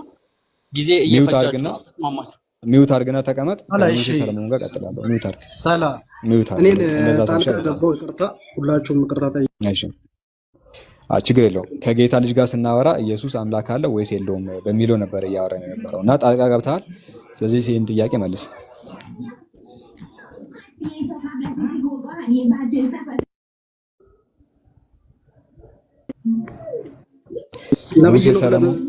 ነብይ ነው ብለህ ነው የምታምነው አንተ? ነብይ ነው። አዎ ነብይ ብቻ ሳይሆን አምላክም አለው ብዬ አምናለሁ። ኦኬ እሺ። ከነቢያቱ መጽሐፍ ቅዱስ ኢየሱስ ክርስቶስ ሙታንን መጨረሻ ላይ እንደሚያስነሳ ያወራል። እውነትና መንገድ ህይወት እንደሆነ ያወራል። አምላክ አለው የለውም? ኢየሱስ አምላክ አምላክ ሆኖ እንዴት አምላክ ይኖረዋል? አምላክ አለው ወይስ የለውም? ካለው አለው፣ ካሌለው የለውም በላይ። የሰው ምሳሌ ሆኖ አምላክ አለኝ ብሎ አውርቷል መጽሐፍ ቅዱስ ላይ። ቆይ አምላክ ምሳሌ በምሳሌ ደረጃ አይደለም። አምላክ አለው ወይስ የለውም? አምላክ ራሱ እኮ ነው። አምላክማ እንዴት ይኖረዋል? እሱ አምላክ አለው ወይስ የለውም ነው። አምላክ ሆኖ አምላክ እንዴት ይኖረዋል? የለውም እኮ ነው። ግልጽ እኮ ነው። ጳውሎስ ደግሞ ኢየሱስ አምላክ አለው ብሏል። ጳውሎስ ኢየሱስ አምላክ አለው ብሎ ተናግሯል። እሺ አንተ ነብይ ነው ብላ የምታምን ከሆነ እሱ አምላክነቱንም አውርቷል። እሺ ኢየሱስ ክርስቶስ አንብብልኝ። ቆይ ይህንን ታነብልኛለህ። ኤፌሶን ምዕራፍ 1 ቁጥር 3 ላይ በክርስቶስ በሰማያዊ ስፍራ በመንፈሳዊ በረከት ሁሉ የባረከ የጌታችን የኢየሱስ ክርስቶስ አምላክና አባት ይባረክ ይላል። የጌታችን የኢየሱስ አምላክና አባት ይባረክ። ኤፌሶን 1:3 ላይ ኢየሱስ አባት አለው። አይ ነው ሶሪ አቋረጥኩ። አባት አለው። የጌታችን ከተባለ ጌታ መሆኑን አንተ ታምናለህ? ጌታ ማለት መምህር ከሆነ አምናለሁ።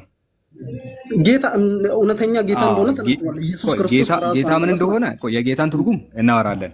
አምላክና አባት አለው ብሏል። ኢየሱስ አምላክና አባት አለው የለውም? አለው። አምላክ ሳይሆን አባት አለው። አምላክም አባትም አለው ይላል መጽሐፍ ነው። ኢየሱስ ክርስቶስ ደግሞ አምላክ አለኝ ብሎ አላወራም አይደል? አውርቷል። አምላክ አለኝ ብሎ አውርቷል።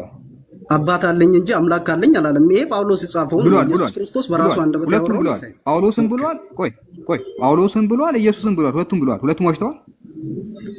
ኢየሱስን አሳያለሁ። ይታያል። መጀመሪያ ላይ ከፊት ለፊት ሁለቱም አሳያለሁ። ጳውሎስን ብሏል። ቆይ በሰማያዊ ስፍራ እሺ ይታያል። እሺ አዳምጥ። ይሄ የጳውሎስ ነው። ከጳውሎስ አሳይቼ ወደ ኢየሱስ መጣና ሁለቱንም አሳያለሁ። ሁለቱም ዋሽተዋል ትለኛለህ። ከዛ በኋላ ከዋሹ ዋሽተዋል፣ ችግር የለውም። ኢየሱስም ጳውሎስም ከዋሹ ችግር የለብንም እኛ። እንደዚህ ይላል፣ በክርስቶስ ሰማያዊ ስፍራ በመንፈሳዊ በረከት ሁሉ የባረከን የጌታችን የኢየሱስ ክርስቶስ አምላክና አባት ይባረክ ይላል። የኢየሱስ አምላክና አባት ይባረክ አለ።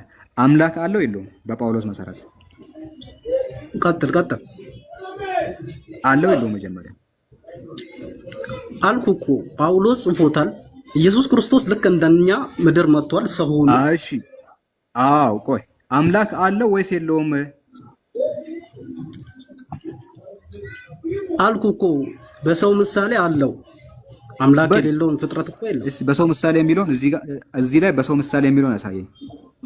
እዚህ ላይ ለምን ትፈልጋለህ አንተ? ያለበትን እንዳሳያ የለም። ስለዚህ እሱ በጻፈው መሰረት ኢየሱስ አምላክ አለው የለውም? እባክህን ብቻ ይወጪ አምላክ አለው የለውም? በዚህ መሰረት አለው። ሂድ አለው። ወደ ኢየሱስ ልምጣላ። አሁን እንደዚህ ስታምኑ ቀላል እኮ ነው። መጽሐፍን ማመን ብቻ ነው። እሺ ዮሐንስ ወንጌል ምዕራፍ 20 ቁጥር 17 ላይ ይሄንን ደግሞ ኢየሱስ ሲናገር ነው። ኢየሱስም አለ ኢየሱስ አይደል ላይ ገና ወደ አባቴ አላረኩምና አትንኪኝ አለ። መግደላዊት ማርያም ወደሱ መጣችና ነካችው ኢየሱስን። እሺ ልክ ሊያደርግ ሲል ኢየሱስም ገና ወደ አባቴ አላረኩምና አትንኪኝ አለ ማርያም መግደላዊትን። ነገር ግን ወደ ወንድሞቼ ሄደሽ አለ። ኦኬ ወደ ወንድሞቼ ሄደሽ እኔ ወደ አባቴ እና ወደ አባታችሁ አለ። ኢየሱስ አባት አለ አይደል? ወደ አምላካችሁ አለ። ቆይ አምላክ አባቴ ብሏል አይደል? አምላክ እንዳለ ተናገረ። ትመጣለህ፣ ታምናለህ። ቀስ አባት አለው አይደለ? አባቴ ስላለ አባት አለው አውቀዋለሁ እኮ እና መልስልኝ እባክህ። አባቴ ስላለ አባት አለው አይደለ?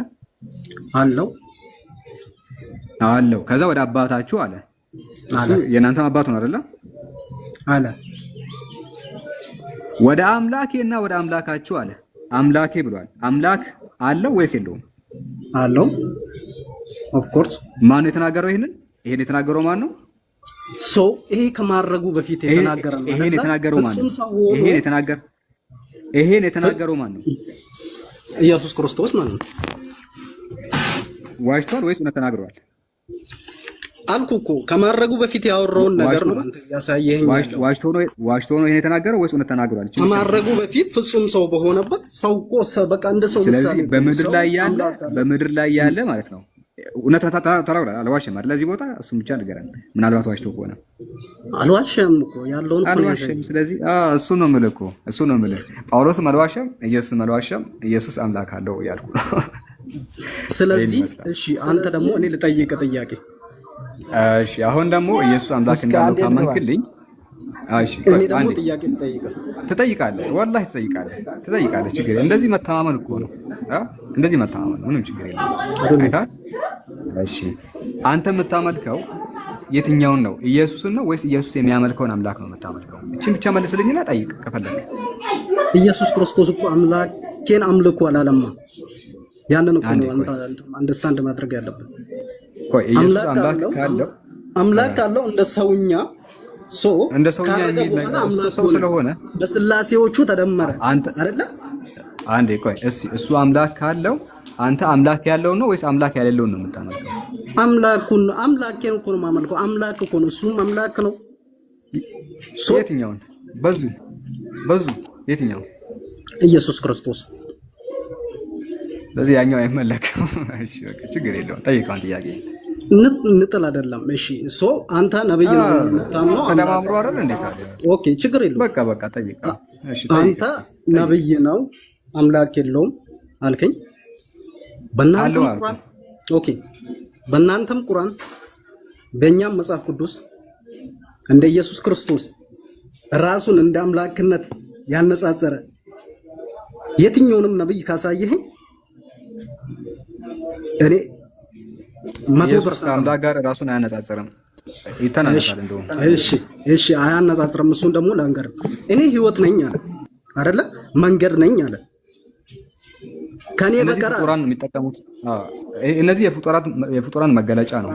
የፍጡራን መገለጫ እሺ ንገረኛ፣ የትኛው ነብይ ነው እንደዛ ያወራው? የፍጡር መገለጫ እንደሆነ ለምሳሌ ኢየሱስ መንገድ ነው ሲባል አስፋልት ነው ማለት ነው?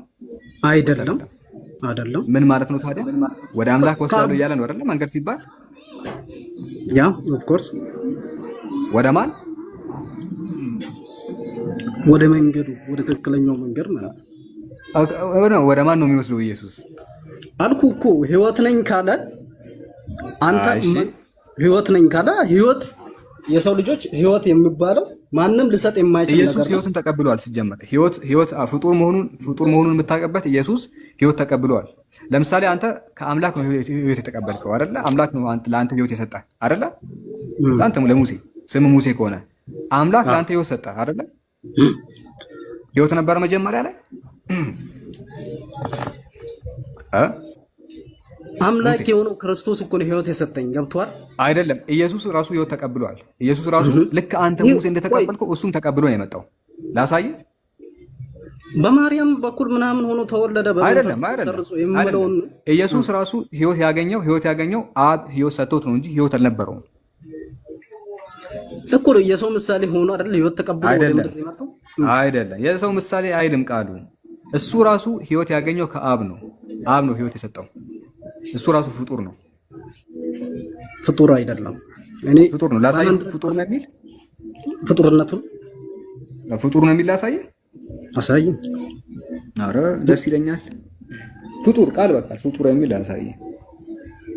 በጣም ብዙ አይደል ያለው መጽሐፍ ቅዱስ። በቁርአን ሳይሆን በመጽሐፍ ቅዱስ ነው የምታሳየኝ። በዚህ በሁለቱም ከፈለክ በመጽሐፍ ቅዱስ ብቻ፣ ከፈለክ በቁርአን ብቻ። በመጽሐፍ ቅዱስ እኔም ማምነው በመጽሐፍ ቅዱስ ስለሆነ በመጽሐፍ ቅዱስ ምረጥ። ከፈለክ አንተ ኧረ ምረጥ። ከፈለከው ነው የምሰጠህ እኔ። ከፈለክ ከመጽሐፍ ቅዱስ፣ ከፈለክ ከቁርአን። መጽሐፍ ቅዱስ ስለመረጥ ከመጽሐፍ ቅዱስ ልስጥህ። እሺ ይታያል ከፊት ለፊት ስክሪኑ ይታያል። ያ ዙም ይታያል። ችግር የለውም። እሺ የኤፌሶን 4 ላይ እንደዚህ ለእውነትም በሚሆኑ ጽድቅና ቅድስና እንደ እግዚአብሔር ምሳሌ የተፈጠረውን አዲሱን ሰው ልበሱ ይላል ጳውሎስ። እንደ እግዚአብሔር ምሳሌ የተፈጠረውን አዲሱን ሰው ልበሱ ይላል። አዲሱ ሰው ማን ነው?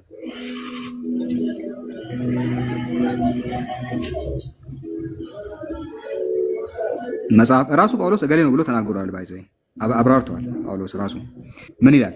ለእውነትም በሚሆኑ ጽድቅና ቅድስና እንደ እግዚአብሔር ምሳሌ የተፈጠረውን አዲሱን ሰው ልበሱ አለ።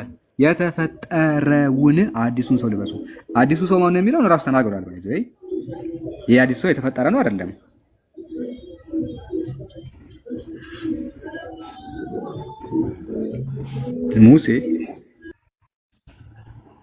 ሙሴ ወይ ያጅ ምን ትላለህ? ታዲያ ይሄ እኮ ታዲያ እንደ ሰውኛ ተፈጥሯል እኮ ችግር የለውም። እሱን ኢየሱስ የተፈጠረ ነው ምሳሌ ሆኖ ነው የተፈጠረው። ኢየሱስ ክርስቶስ ስጋ ለብሶ መጥቷል። የተፈጠረ ነው አይደለም? ከኃጢአት በቀር እኔ ብረት ለብሷል አላልኩም። ቆይ አንዴ ስጋ ለበሰ ያልከኝ ነው ከቀድም ጀምሮ። እኔ ብረት ለብሶ መጥቷል አላልኩም። ይቅርታ እኔ ብረት ለብሶ መጥቷል አላልኩም። ስጋ ነው ለብሶ የመጣው ብረት አይደለም። ልክ አንተ ማለት የተፈጠረው አይደለም እሱ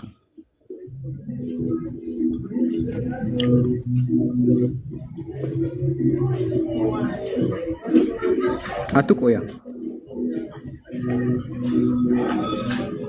በቃ ዋናው መረዳት ነው። ባትመልስም ችግር የለውም እኮ ዋናው ማየት ነው። ኦኬ ደስ ብሎኛል ስላየኸው። አፕሪሼት አደርጋለሁ። እሺ ሳኦል እንዴት ነህ? ሳኦል ማይክ ከፍተህ ነበረ። ወይ ሰላም ነው?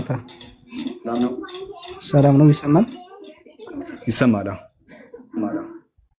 ኦኬ። እዚህ ክርክር ውስጥ አጋጣሚ የሰማሁ ነበር። እንትን የሚከራከሩ ሰዎች እንዳጋጣሚ ሆኖ ብዙ የአቅም ጉዳይ ያላቸው ሰዎች ነው እንጂ ዝም ብለህ መጽሐፍ ቅዱስ እንደምታነበው ቀጥታ የሚተረጉም አይደለም። ተርጉማ አንተ ከፈለክ አንተ ከፈለክ። አዎ አሁን በምትጽፍ ላይ በምታደርጉት ነገር አብዛኛው ፐርሰንት በሚባል ላይ መጽሐፍ ቅዱስ በምሳሌ ነው የተነገረው። እንደዛ ከሆነ አንተ አስረዳን እስኪ አንተ። አዎ ለምሳሌ አንድ ነገር ብታነበው አንድ ምዕራፍ ብሰጥህ እሺ እንደዚህ እናድርግ። ስለምንድን ነው የሚያወራ ብዬ ብጠይቅ ኢየሱስ ሞቷል አይደለ? ኢየሱስ ሞቷል አይደለ? ሞቷል። ኢየሱስ አንድ ጊዜ የሆነ ጊዜ ሞቷል። ኢየሱስ ሞቶ ነበር አይደለ? ኢየሱስ ሞቶ ነበር። ሞቷል፣ ተነስቷል። ሞቶ በ3 ቀን መቃብር ውስጥ ነበር አይደለ? አዎ መቃብር ግን ተነስቷል። ማን ነው ያስነሳው? ፈጣሪ ራሱ ስለሆነ ተነስቷል። ማን ነው እሱን ያስነሳው? ኢየሱስን ያስነሳው ማን ነው? ኢየሱስን ያስነሳው ማንም ላነሳው አይችልም። ፈጣሪ ስለሆነ ራሱ ተነስቷል። ኢየሱስ ክርስቶስ እስቲ እንደዛ ራሱ ተነስቷል የሚለው በሙታን መካከል ላይ መጽሐፍ ቅዱስ እንደዛ አይደለም። ግን መጽሐፍ ቅዱስ እንደዛ አይደለም። ኢየሱስ ከሞተ በኋላ እግዚአብሔር አስነሳ። ሞት ሊይዘው አይችልም። ገብቶሃል? ሞት ሊይዘው አይችልም። ፈጣሪ ስለሆነ መጽሐፍ ቅዱስ ደግሞ እግዚአብሔር ነው ያስነሳው ይላል። መጽሐፍ ቅዱስ ዋሽቷል? መጽሐፍ ቅዱስ ላይ ኢየሱስ ሞቶ ኢየሱስን ከሙታን በኩል ያስነሳው እግዚአብሔር ነው ይላል። ራሱ ነው አይደለም። የምትከራከረው በመጀመሪያ ላይ እኔ ቀድሜ ወደዛ ገባን እንጂ ስለ ኢየሱስ ስለ አምላክነቱ ነው የምትናገሩት የነበረው። ለምሳሌ እሺ የሐዋርያት ሥራ 13 ላይ ይህን ተስፋ እግዚአብሔር በሁለተኛው መዝሙር ደግሞ አንተ ልጄ ነህ እኔ ዛሬ ወለድኩ አለ። አንተ ልጄ ነህ እኔ ዛሬ ወለድኩ አለ። ከዛ ኢየሱስን አስነስቶ አለ። ኢየሱስን ያስነሳው ማን ነው? ኢየሱስን አስነስቶ ነው የሚለው። ማን ነው ማንን ያስነሳው? አስነስቶ ራሱ ኢየሱስ አስነስቶ እኮ ነው የሚለው አይልም። ኢየሱስን አስነስቶ እኮ ነው የሚለው ራሱ እኮ ነው አይልም። ቆይ ይህን ተስፋ እግዚአብሔር በሁለተኛው መዝሙር አንተ ልጄ ነህ እኔ ዛሬ ወለድኩ አለ። ማን ነው የማን ልጅ የሆነው? የእግዚአብሔር ልጅ። ኢየሱስ የእግዚአብሔር ልጅ ነው። አዎ በዮሐንስ ራእይ ላይ እንኳን ከዛ በኋላ ኢየሱስን አስነስቶ አባት ኢየሱስን አስነስቶ ለእኛ ለልጆቻቸው ፈጽመዋል አለ። ማን ነው ማንን ያስነሳው? ኢየሱስ ራሱ። ኧረ ተው፣ አስነስቶ ኢየሱስን አስነስቶ ይላል። ማን ነው ማንን ያስነሳው?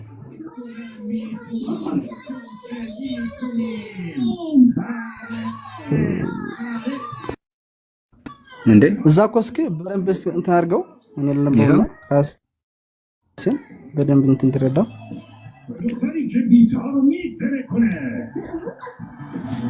ኦኬ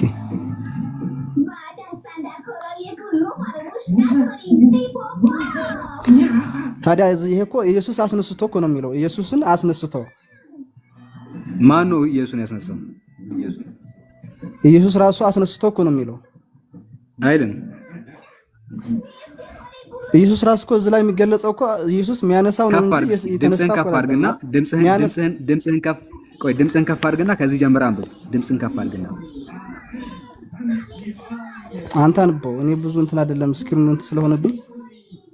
እሺ እንደዚህ ላይ ይህን ተስፋ እግዚአብሔር በሁለተኛው መዝሙር ደግሞ አንተ ልጄ ነህ እኔ ዛሬ ወለድኩ ተብሎ እንደተጻፈ ይላል። ማን ነው የማን ልጅ የሆነው? የአብ ልጅ ነው። ኢየሱስ ክርስቶስ እኮ የአብ ልጅ ነው። እሱ ኢየሱስን አስነስቶ ለኛ ለልጆቻቸው ሲጠመቅ ራሱ ኢየሱስን ቆይ ለምን እከራከራ? እሱ አንድ የሚወደው ልጅ ነው። እሱ አንድ ቆይ ልስጥ። እሺ ልስጥ። ቆይ አንዴ ልስጥና ልገላገል። ይሄ ካልገባ ቀላሉ ልስጥ። ሐዋርያት 5:30 እናንተ በእንጨት ሰቅላችሁ የገደላችሁትን ኢየሱስን የአባቶቻችን አምላክ አስነሳው ይላል። ማን ነው ማንን ያስነሳው? የእግዚአብሔር ልጅ እኮ ነው። እዚህ ጋር እናንተ በእንጨት ሰቅላችሁ የገደላችሁትን ኢየሱስን የአባቶቻችን አምላክ አስነሳው ይላል። ማን ነው ማንን ያስነሳው? ኢየሱስ ክርስቶስ እኮ በምድር ላይ ስጋ ለብሶ የመጣውን ከአባቱ አንድ እዚህ ጋር ይሄ መለስ እናንተ በእንጨት ሰቅላችሁ የገደላችሁትን ኢየሱስን የአባቶቻችን አምላክ አስነሳው ይላል። ማን ነው ማንን ያስነሳው? ነገርኩ። ኢየሱስ የአብ ልጅ የማን ልጅ ነው አላልኩም። እናንተ በእንጨት ሰቅላችሁ የገደላችሁትን ኢየሱስን የአባቶቻችን አምላክ አስነሳው። ማን ነው ማንን ያስነሳው?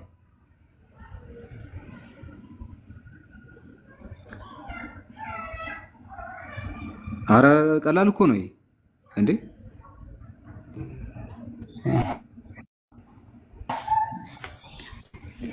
አረ ቀላል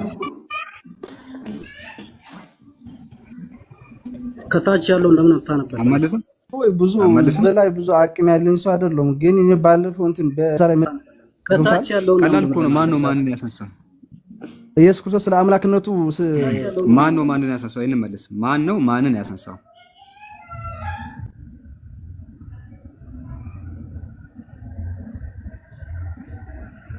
በቃ ተው።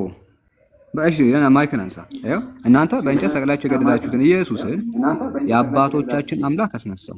የአባቶቻችን አምላክ ኢየሱስን እንዲህ አስነሳው ይላል። ነገር እኮ አቅም ያላቸው ሰዎች እነዚህ የሚመልሱልህ ይሰማል። አምጣቸው አቅም ያላቸው። አዎ አቅም ያላቸው ሰዎች ናቸው እንጂ እኛ ብዙ በዚህ ላይ አቅም ያልነበረን። ግን ስለ ኢየሱስ ክርስቶስ ስለ አምላክነቱ ስትነጋገር የነበረችበት ጉዳይ በዛ ላይ ነው መልስ ልሰጥ የመጣሁት። በዛ በማቃት ማለት ነው። ኢየሱስ ስለ አምላክነቱ እናውራ። እሺ ስለ አምላክነቱ ኢየሱስ በምድር ላይ ያለ እርሱም አምላክ እርሱም አንዴ ሙሴ ሚውት አድርጋ አንተ ማልሳታህ ቅድም እስቲ ከሱ ጋር ላውራ ስለ አምላክነት ላውራ ነው የመጣሁት ብለዋል። ሳኦል ኢየሱስ በምድር ላይ ያለ እርሱን ማምለክ እንዳለብን አስተምሮናል።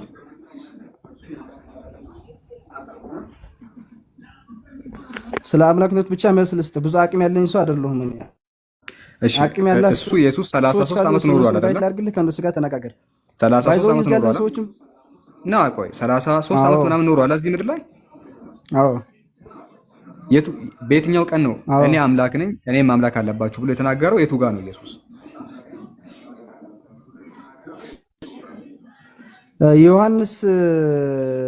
ዮሐንስ ራእይ ቁጥር 8 ላይ ግለጽልኝ አንዴ ላንብልህ። ኢየሱስ የቱ ጋር ነው በምድር ላይ ያለ እርሱም ማምለክ እንዳለብን የተናገረው? እኮ መልሱ ልሰጥህ እኮ ነው። ዮሐንስ ራእይ ቁጥር 8 ላይ ግባ።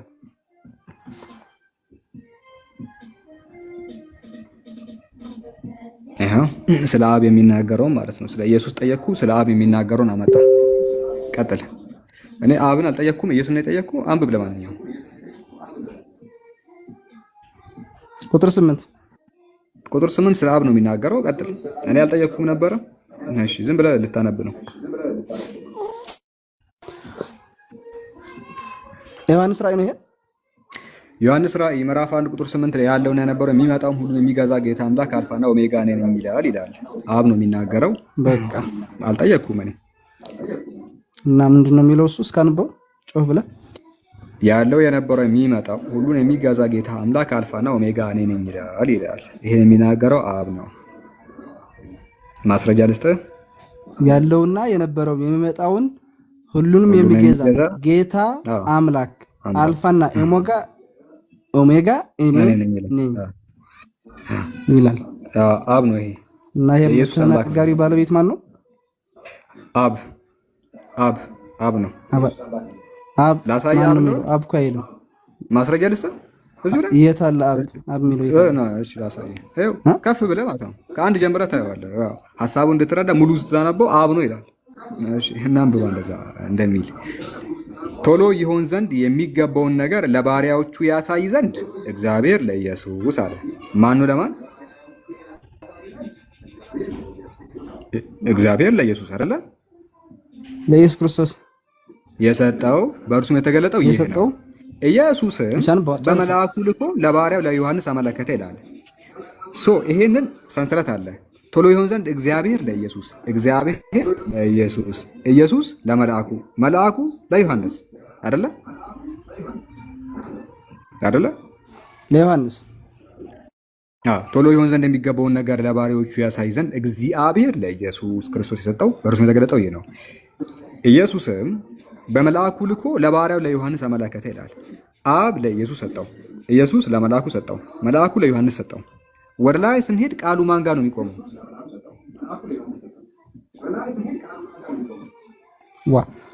ይሄኛው የሚናገረው ባለቤት ተናጋሪ ማን ነው እኮ ነው። በቃ ጭራሽ ኢየሱስ ክርስቶስ እኔ አምላክ ነኝ ያለበት ቦታ ነው የምትወታ አይደለም። እኔ አምላክ ነኝ ያለበት ቦታ ደግሞ ዮሐንስ ራእይ ቁጥር 8 ላይ አብ ነው የሚናገረው። አብ ነው የሚናገረው።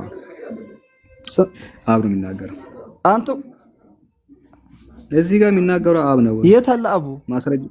እሺ ይሄው አልኩ እኮ ላሳይ። ቆይ ቶሎ ይሆን ዘንድ የሚገባውን ነገር ለባሪያዎቹ ያሳይ ዘንድ እግዚአብሔር አለ። እዚህ ጋር እግዚአብሔር ብለን እንጽፋለን። እሺ እግዚአብሔር ቀስት እናደርጋለን። ለክርስቶስ ይላል፣ ለኢየሱስ ክርስቶስ። ለማን? ኢየሱስ ይላል። አሁንም ደግሞ ኢየሱስ ለማን? ኢየሱስም በመልአኩ ልኮ ይላል፣ ለመልአኩ ሰጠው። ኢየሱስ ለማን? ለመልአኩ። ከዛ በመልአኩ ልኮ ለባሪያው ለዮሐንስ አመለከተ ይላል። መልአኩ ደግሞ መጥቶ ለዮሐንስ ሰጠው። መልአኩ ለዮሐንስ ሰጠው። ዮሐንስ እየነገረን ነው። ዮሐንስ ሲነግረን ይሄን የተናገረው ማን ነው? ይሄን የተናገረው ማን ነው ብለን ስንጠይቀው መልአኩ ጋር ይመልሰናል። መልአኩ ማን ነው የሰጠህ ብለን ስንጠይቀው ኢየሱስ ጋር ይመልሰናል። ኢየሱስን ማን ነው የሰጠህ ብለን ስንጠይቀው ወደ እግዚአብሔር ይመልሰናል። እንዲህ ወደ ላይ ሄዶ እግዚአብሔር ጋር ነው የሚቆመው። በቃ ዮሐንስን ጠይቀዋለህ። ከየት መጣ? ከመልአኩ። መልአኩ ከየት መጣ? ከኢየሱስ። ኢየሱስ ከየት መጣ? ከእግዚአብሔር። እንዴ እግዚአብሔር ቃል ወደ ሰሰለት ታመራዋለህ እንጂ ቃል በቃል የተናገረው እኮ ይኸው እግዚአብሔር ነው መልእክቱ፣ የመልእክቱ ባለቤት። መቼም ከዚህ በላይ የሚያሳምን ነገር የለም ብራዘር። ራስህን አሁን ወደ ሰንሰለት የምትወስደው እንጂ ቃል በቃል ኢየሱስ ክርስቶስ ራሱ ተናግረዋል። እዚህ ጋር እግዚአብሔር መልእክቱ ወደ ላይ የሚሄደው ስለ እግዚአብሔር ነው። እባክህ ስለ እግዚአብሔር የሚናገረውን ተውና ኢየሱስ ወደ ላይ የምትወስደው ካንተ ነህ እንጂ እሱ እኮ የተወሰደበት እኮ የለም። እንዴ አስነብባለሁ። ወደ ላይ የወሰድክ እኮ አንተ ራስህን አሁን አስነብባለሁ። ቆይ አንብብልኝ። ይሄን ክህደት አይደለም እኮ ይሄን አንብብልኝ። ክህደቱ አይደለም። አንተ ስታነብብ ራሱ አንብብ እስኪ። ይሄ እኔ ካዋሽው አንብብ። የትኛው መጽሐፍ ላይ ነው አንተ አሁን? ቆይ ዮሐንስ ራእይ 1:1 ላይ ከላይ ዮሐንስ ራእይ 1:1 ላይ ዮሐንስ ራእይ 1:1 ላይ ነገርኩ እኮ እኔ ቀጥታ የተናገረው ባለቤቱን እኔ የዘላለም አምላክ ነኝ የሚመጣው ዮሐንስ ራእይ 1:1 ላይ ባለቤቱ ያለው ዮሐንስ ራእይ 1:1 ላይ ነው። እስቲ አንብበው ይሄንን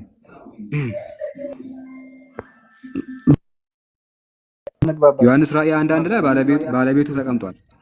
ቶሎ ይሆን ዘንድ የሚገባውን ነገር ለባሪያዎቹ ያሳይ ዘንድ እግዚአብሔር ለኢየሱስ ከዛስ የሰጠው በእርሱ የተገለጠው ይሄ ነው። ኢየሱስን በመልአኩ ልኮ ቀጥል እስከታች ኢየሱስ በመልአኩ ልኮ ለዮሐንስ ሰጠው ይላል። ለባሪያው ለዮሐንስ ሰጠው። ማን? እግዚአብሔር ለኢየሱስ፣ ኢየሱስ ለመልአኩ፣ መልአኩ ለዮሐንስ። ዮሐንስ ማን ነው እንደዛ ያለው ብለን ብንጠይቀው መልአኩ ጋር ይወስደናል። መልአኩ ማን ነው እንደዛ ያለው ብለን ስንጠይቅ ኢየሱስ ጋር ይወስደናል። ኢየሱስ ማን ነው እንደዛ ያለው ብለን ስንጠይቅ እግዚአብሔር ጋር ይወስደናል። ሰንሰለቱ ወደ ላይ ሄዶ እግዚአብሔር ጋር ነው የሚቆመው እንጂ ኢየሱስ ጋር አይደለም የሚቆመው። ኢየሱስ ጋር ቢቆም ልክ ነህ። ይሄ ባይኖር ኢየሱስ ጋር ብቻ ቢኖር አይታል። ሰንሰለቱ ኢየሱስ ጋር ቢሆን ልክ ነህ። እግዚአብሔር ጋር ነው የሚሄደው። ግን ይኸው ዳራ ደግም የላንብብ ግልጽ ነገር እኮ ነው። አንተ አእምሮን አከፍትም እንዴ? ይኸው ቶሎ ይሆን ዘንድ የሚገባውን ነገር ለባሪያዎቹ ያሳይ ዘንድ እግዚአብሔር ለኢየሱስ ክርስቶስ የሰጠው በእርሱ የተገለጠው ይሄ ነው። ኢየሱስም በመልአኩ ልኮ ለባሪያው ለዮሐንስ ሰጠው። እግዚአብሔር ለኢየሱስ፣ ኢየሱስ ለመልአኩ፣ መልአኩ ለዮሐንስ። ስለዚህ ዮሐንስ የተቀበለው ከመልአኩ፣ መልአኩ የተቀበለው ከኢየሱስ፣ ኢየሱስ የተቀበለው ከእግዚአብሔር። እስከ ቁጥር 8 ቀጥል ዝም ብለህ። እሺ ቁጥር 8። ስለዚህ የመልእክቱ ባለቤት ማን ነው? ከላይ በኩል ምን አይነት ክርክር ነው የምትከራከረው? እንዴ የመልእክቱ ባለቤት በቃል የተናገረው ባለቤቱ አንተ አሁን ወደ ላይ የምትወስደው አንተ ነህ እንጂ ዮሐንስ ከቁጥር 1 ጀምረህ እስከ ቁጥር 8 ያለውን ሐሳብ አንተ እንደዛ ከሆነ እንደዛ ነው የሚመጣው። ይሄን መልእክት ኢየሱስ ከየት አመጣው? ስማኝማ ይሄ ክርክር ዝም ሳይሆን አንተ ራሱ ተወስዷለህ። አንተ ራሱ ወደዛ ተወስዷለህ። መልእክቱን ዮሐንስ ከየት አመጣው? ቃል በቃል ያለውን ትተህ ወደ ላይ ሄደህ ወደ ላይኛው ያለውን ባለቤቱ ይሄ ነው ብለህ የምትከራከረው ተቆንጥሮ ከመሃል ሳይሆን የሚነበበው ከላይ ነው የሚነበበው። ወደ ምንም አቅጣጫ የማይወሰድ ነገር ተነግረዋል እዛ ላይ በቃ አለቀ። ኢየሱስ ክርስቶስ ራሱ የተናገረው ስታነብ መጽሐፍ ቅዱስ ስታነብ ከላይ ጀምረህ ነው የምታነበው፣ ከመሃል አይደለም። መልአኩ ዮሐንስ ከየት ነው የመጣው? አንተ እኮ ነህ ዮሐንስ መልእክቱን ከየት አመጣ? ስታነብብ ዮሐንስ ሐሳብ የለውም መሐላ አይደለም የምትከራከረው። እባክህ ከላይ ነው የምንጀምረው። ያንን መልእክት ዮሐንስ ከማን ነው የተቀበለው? ዮሐንስ ነብይ ነው። ከማን ተቀበለ? ኢየሱስ ክርስቶስ ከመምጣት በፊት ነብይ ነበረ። ዮሐንስ እየጠየቁ ያለው አስቀድሞ ይህንን መልእክት ዮሐንስ ከማን ተቀበለ? ከማን? ከእግዚአብሔር አይደል? ቀጥታ ከእግዚአብሔር ተቀብሎ ኢየሱስ ክርስቶስ ከመምጣት በፊት አስቀድሞ ተናግረዋል። አይልም። የተቀበለው ከመልአኩ ነው። ረይስ ዮሐንስ እኮ የመጀመሪያ ነብይ እኮ ነው እኮስ። መልእክት የሚቀበሉት ነቢያት ነቢያት መልእክት አይህን መታቁም እንዴ? ቆይ ነቢያት መልእክት የሚቀበሉት እሺ ከመላእክት ነው። እሺ መላእክት ነው እየመጣ የሚያስተምራቸው። እሱ ከመልአኩ ተቀበለ። መልአኩ ከማን ተቀበለ? ስማማ ይሄ አምላክ ኢየሱስ ክርስቶስ በተለያየ ዘመን በተለያየ ለምን ነው አታውቅም ማለት ነው? እሺ አታውቅም ማለት ነው። ነቢያት መልእክታቸውን በቃ እሺ ድንገር በቃ ችግር የለውም። ነቢያት መልእክታቸውን የሚቀበሉት ከመላእክት ነው። እሺ ለምሳሌ ቁርአንን ነብዩ መሐመድ ከየት አመጣ ካልከኝ፣ ከየት አመጣው ነብዩ መሐመድ? ከጅብሪል ከየት አመጣው? ከአላህ አይታል። እንደዚህ ነው መላእክቱ። እሱ መሐመድ ብቻ እኮ ነው ያመጣው። ዮሐንስ መልእክቱን የተቀበለው ዮሐንስ መልእክቱን የተቀበለው ከመልአኩ ነው። መልአኩ ከማን ተቀበለ ታውቃለህ? ነቢያት ከመላእክትም ይቀበላሉ ከእግዚአብሔርም ይቀበላሉ። እዚህ ስለ ዮሐንስ እናወራ።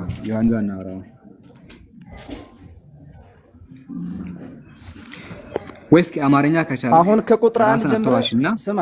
አሁን ቁጥር 1 የምታነበው አንተ ከቁጥር 1 እስቲ 2 አለ 3 አለ 4 አለ ወደታች እኮ እንወርዳለን። 7 አለ 8 አለ እናነባለን። ሁሉንም እናነባለን። መሀል ላይ ያለው መልእክቱ ከየት መጣው ነው? እስከዚያው ቀጥል። ሁሉንም እናነባለን። ችግር የለውም። እስቲ መጀመሪያ ይሄንን አስረዳን። አንተ አንብብና አስረዳን። 8 ኧረ እናነባለን። ተረጋጋ። አናነብም አላለም እኮ መጀመሪያ ግን ከየት መጣ ነው? እስቲ አንብብ ይሄንን። ሳውል ዝም ብለህ ወደማይሆን ነገር ክርክር የምትገባው ቃል በቃል ያለውን ስለ አምላክነት ኢየሱስ ክርስቶስ ቁጥር 8 ላይ ተቀምጧል። አንተ ይሄንን ቃል አንብብና ንገረን። ይሄም 10 ጊዜ እኮ አነበብ ነው። ቁጥር 1 ላይ ያለው ነገር ነው። ቆይ ሐሳቡን ንገረኛ። አነበብን። ቁጥር 1 እኮ ነው። 8 ቁጥርና 1 ቁጥር ልዩነቱ ገብቷል። ምን ያለ እንዳለ እኮ እንመጣለን 8 ጋር። መጀመሪያ ይሄንን አስረዳን። ቀጥል። አንብብና አስረዳ። ቁልፉ ይሄ ነው። ይሄም አንብበነዋል እኮ ምንድን ነው የሚለው? ሐሳቡን ንገረኝ አንተ። ምን ነው አንብበነዋል እኮ በቃ ይሄ ምንም የማያስፈልገው እኮ እኔ ያልኩህ ሐሳቡን ንገረኝ። ሐሳቡን ሳትናገር አታልፍ። ወደ ላይ ወደ ታችን ሳንሄድ ኢየሱስ ክርስቶስ ስለ አምላክነቱ ጠይቃ ስለ ሐሳቡን ንገር የተናገረው ቃል ሐሳቡን ንገረን። ቁጥር አስቀምጫለሁ። ይሄንን ሐሳቡን ንገረን ነገር ቁጥር 1 ሳንጨርስ ወደ ሌላ እንሄድም። ሐሳቡን ንገረን። ወንድሜ መጀመሪያ እኮ ስለ ኢየሱስ ክርስቶስ ስለ አምላክነቱ የተናገረው ቦታ ነው ያልኩህ አይደለ? ይሄንን ሐሳቡን ንገረን። እንወርዳለን ወደታች እንደዚህ ነው ነገርኩህ። ወደታች እንደዚህ ነው። አቅም የለኝም አልኩህ እኮ ነገርኩህ። እኔ ስለዚህ ጉዳይ ስለ መጽሐፍ ቅዱስ ብዙ አቅም የለኝም። አልተውም በማውቀው እኔ በምችለው መንገድ ግን የተናገረው ኢየሱስ ክርስቶስ ይሄንን አንብበ ይሄንን አንብበ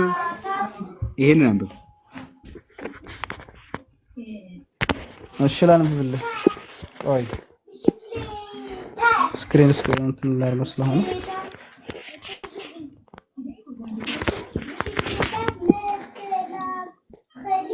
ቶሎ ይሆን ዘንድ የሚገባውን ነገር ለባሪያዎቹ ያሳይ ዘንድ እግዚአብሔር ለኢየሱስ ክርስቶስ የሰጠውን በእርሱም የተገለጠው ይህ ነው። ኢየሱስ በመልአክ ልኮ ለባሪያው ለዮሐንስ አመለከተ። እግዚአብሔር ለማን የሰጠው? እግዚአብሔር ለኢየሱስ ክርስቶስ የሰጠውን በእርሱም የተገለጠውን ኢየሱስ ለማን የሰጠው አለ? እግዚአብሔር ለማን የሰጠው? ለመልአኩ። ቆይ ከኔ ጋር ሁን። እግዚአብሔር ለማን የሰጠው? ኦኬ ለኢየሱስ። እግዚአብሔር ለማን የሰጠው? ኢየሱስ ለማን የሰጠው? ለኢየሱስ። ለማን የሰጠው? መልአኩ ለማን የሰጠው? መልአኩ ለማን የሰጠው? መልአኩ ለማን? ለዮሐንስ። 8 ጋር እንሂድ። አሁን 8 እያልክ አይደለ? ና ያለውና የነበረው የሚመጣው ሁሉን የሚገዛ ጌታ አምላክ አልፋና ኦሜጋ እኔ ነኝ ይላል አለ። እየነገረን ያለው ማን ነው? ኢየሱስ ክርስቶስ።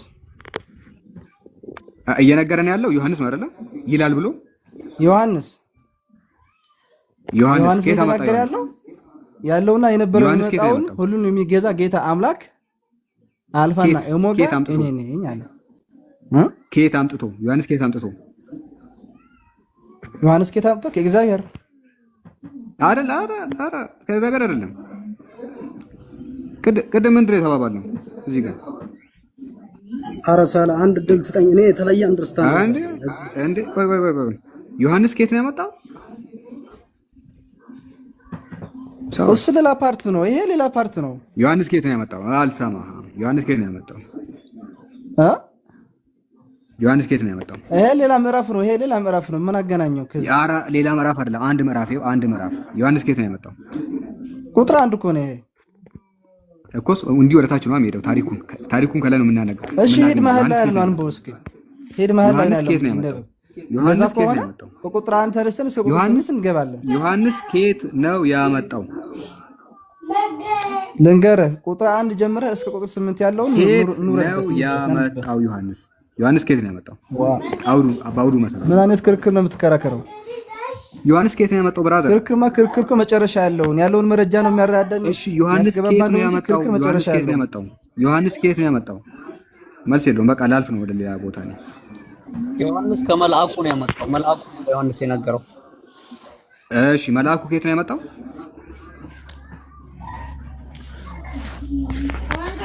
መልአኩ ከየት ነው ያመጣው? 8ን አንብብና እኔ ላስረዳ። እሺ ዮሐንስ ከማን አመጣው? አንተ ንገረኝ። ዮሐንስ ከማን አመጣው? አንተ ንገረኝ። ዮሐንስ ከየት ነው ያመጣው? ዮሐንስ ከመልአኩ አመጣ። 8ን አንብብ። መልአኩ ከማን ያመጣው? አሁን እኮ ግልጽ ነው። መልአኩ ከኢየሱስ ክርስቶስ ተቀበለ የሚለው። ኢየሱስ ከማን ያመጣው? ኢየሱስ ከማን ያመጣው? ኢየሱስ ከማን ያመጣው? እግዚአብሔር አመጣው የሚለው ግልጽ እኮ ነው። ምንም እንትን አይደለም።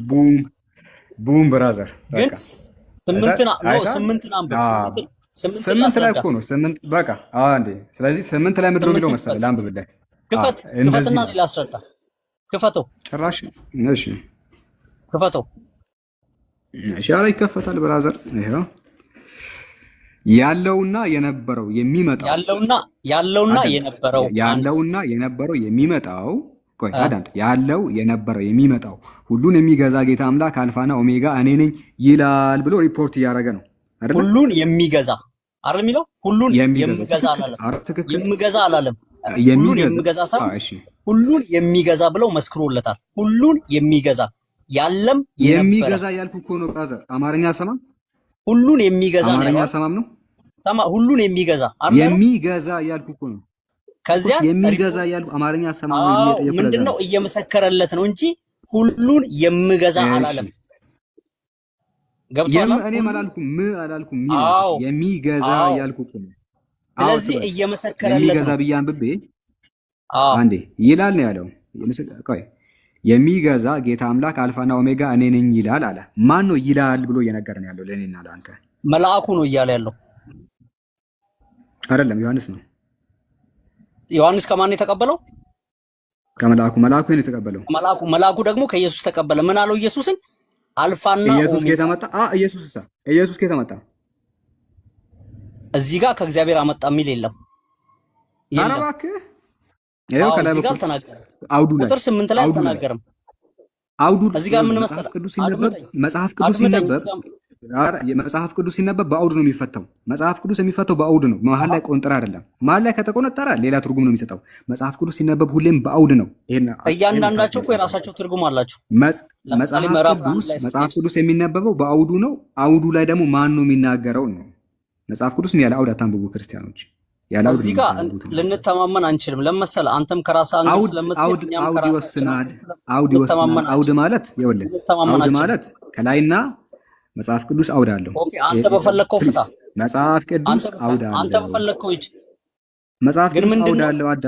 አዳምጥ። መጽሐፍ ቅዱስ የራሱ አውድ አለው። መጽሐፍ ቅዱስ የሚፈታው በአውዱ ነው። ክርስቲያኖች ምንድነው የሚያደርጉት? መጽሐፋቸውን ሲያነቡ ከመሀል ነው ቆርጦ የሚያነቡት። ከመሀል አትቁረጡ። ይህ ክፉ ነው። እሺ፣ ከመሀል አትቁረጡ።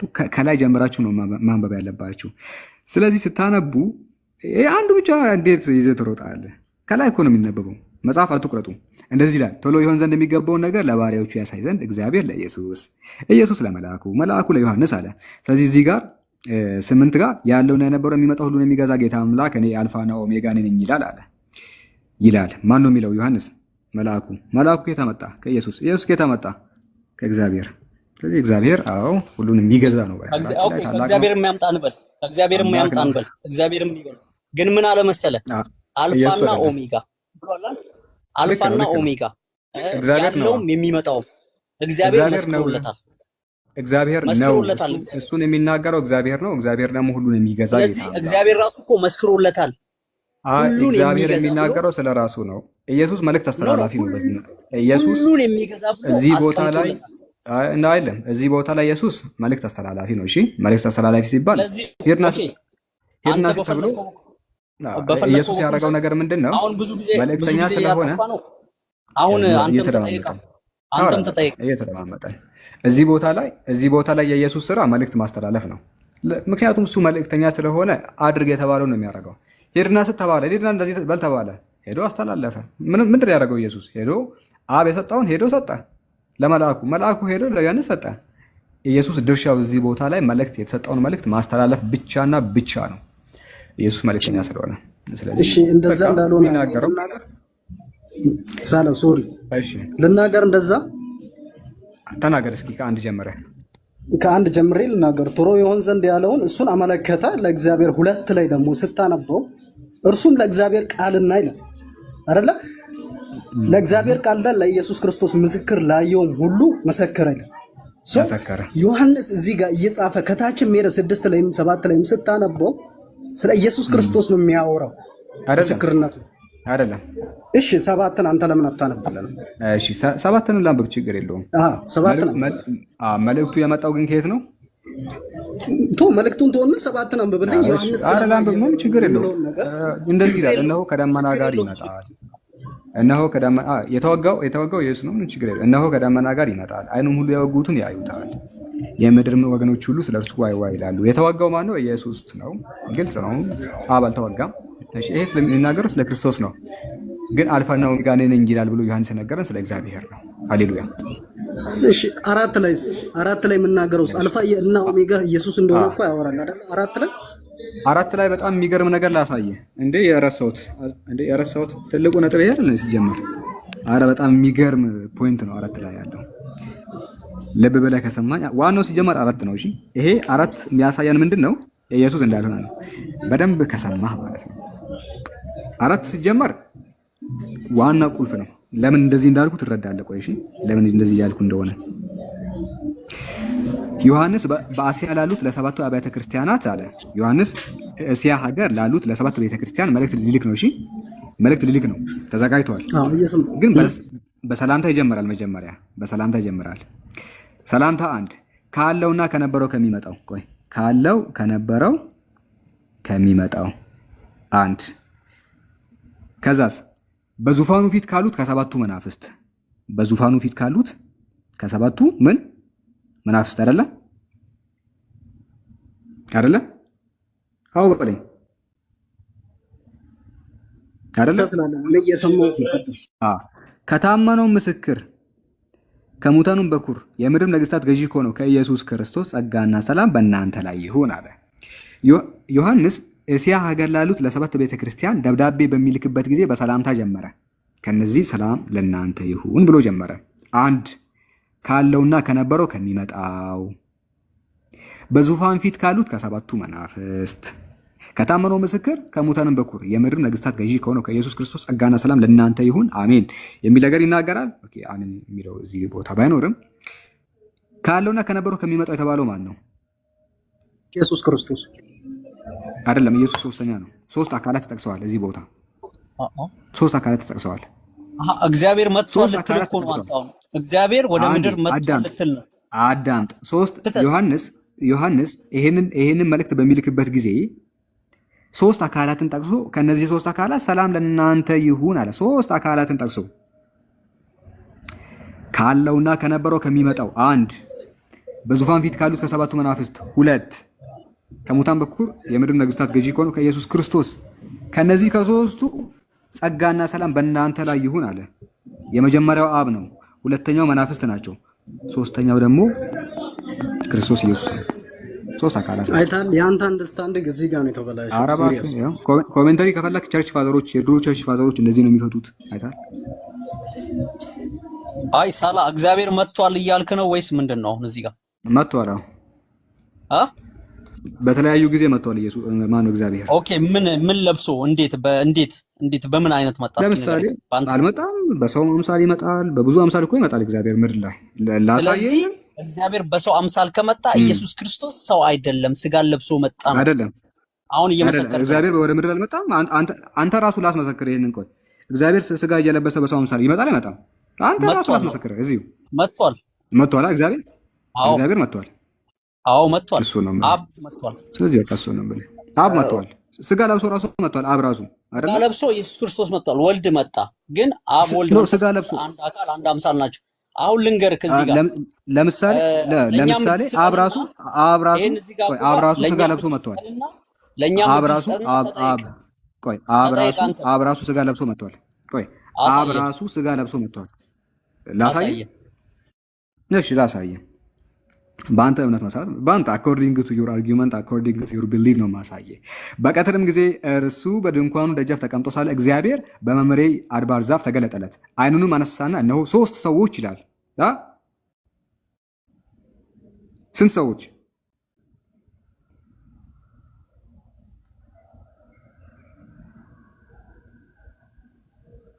ማይክን አንሳ። ይሄድ አነሳለሁ። ቀጥል። እሺ አብርሃም በመምሬ ዛፍ አጠገብ ሳለ ሶስት ሰዎች መጡ ይላል። አንደኛው ማን ነው? እዚህ ውስጥ ቀጥል። ሶስትሽ አንደኛው ማን ነው? ከሶስቱ አንብበህ ጨርሰው። አንደኛው ማን ነው ከሶስቱ? እሺ ይሄን ሁሉ እንዳረብ እኮ ላለመመለስ እናንተ እንድትወጡ ማለት ነው። ሳትሰሙ ተሰላይታችሁ ትሄዱ። እያንዳንዷን ለምን እንወጣለን? ገና ብዙ ጥያቄ ካለን ጠይቀናል። ዓይኑንም አነሳና ነው ሶስት ሰዎች በፊቱ ቆመው ይላል። እየጨረስን እንሂድ። አንዱ ማን ነው እነዚህ ከሶስት ውስጥ? ቀጥል። ጨርስ። መጀመሪያ ጨርስ። አንብብና ጨርስ። ጨርሰው። እቺን እንረዳ መጀመሪያ።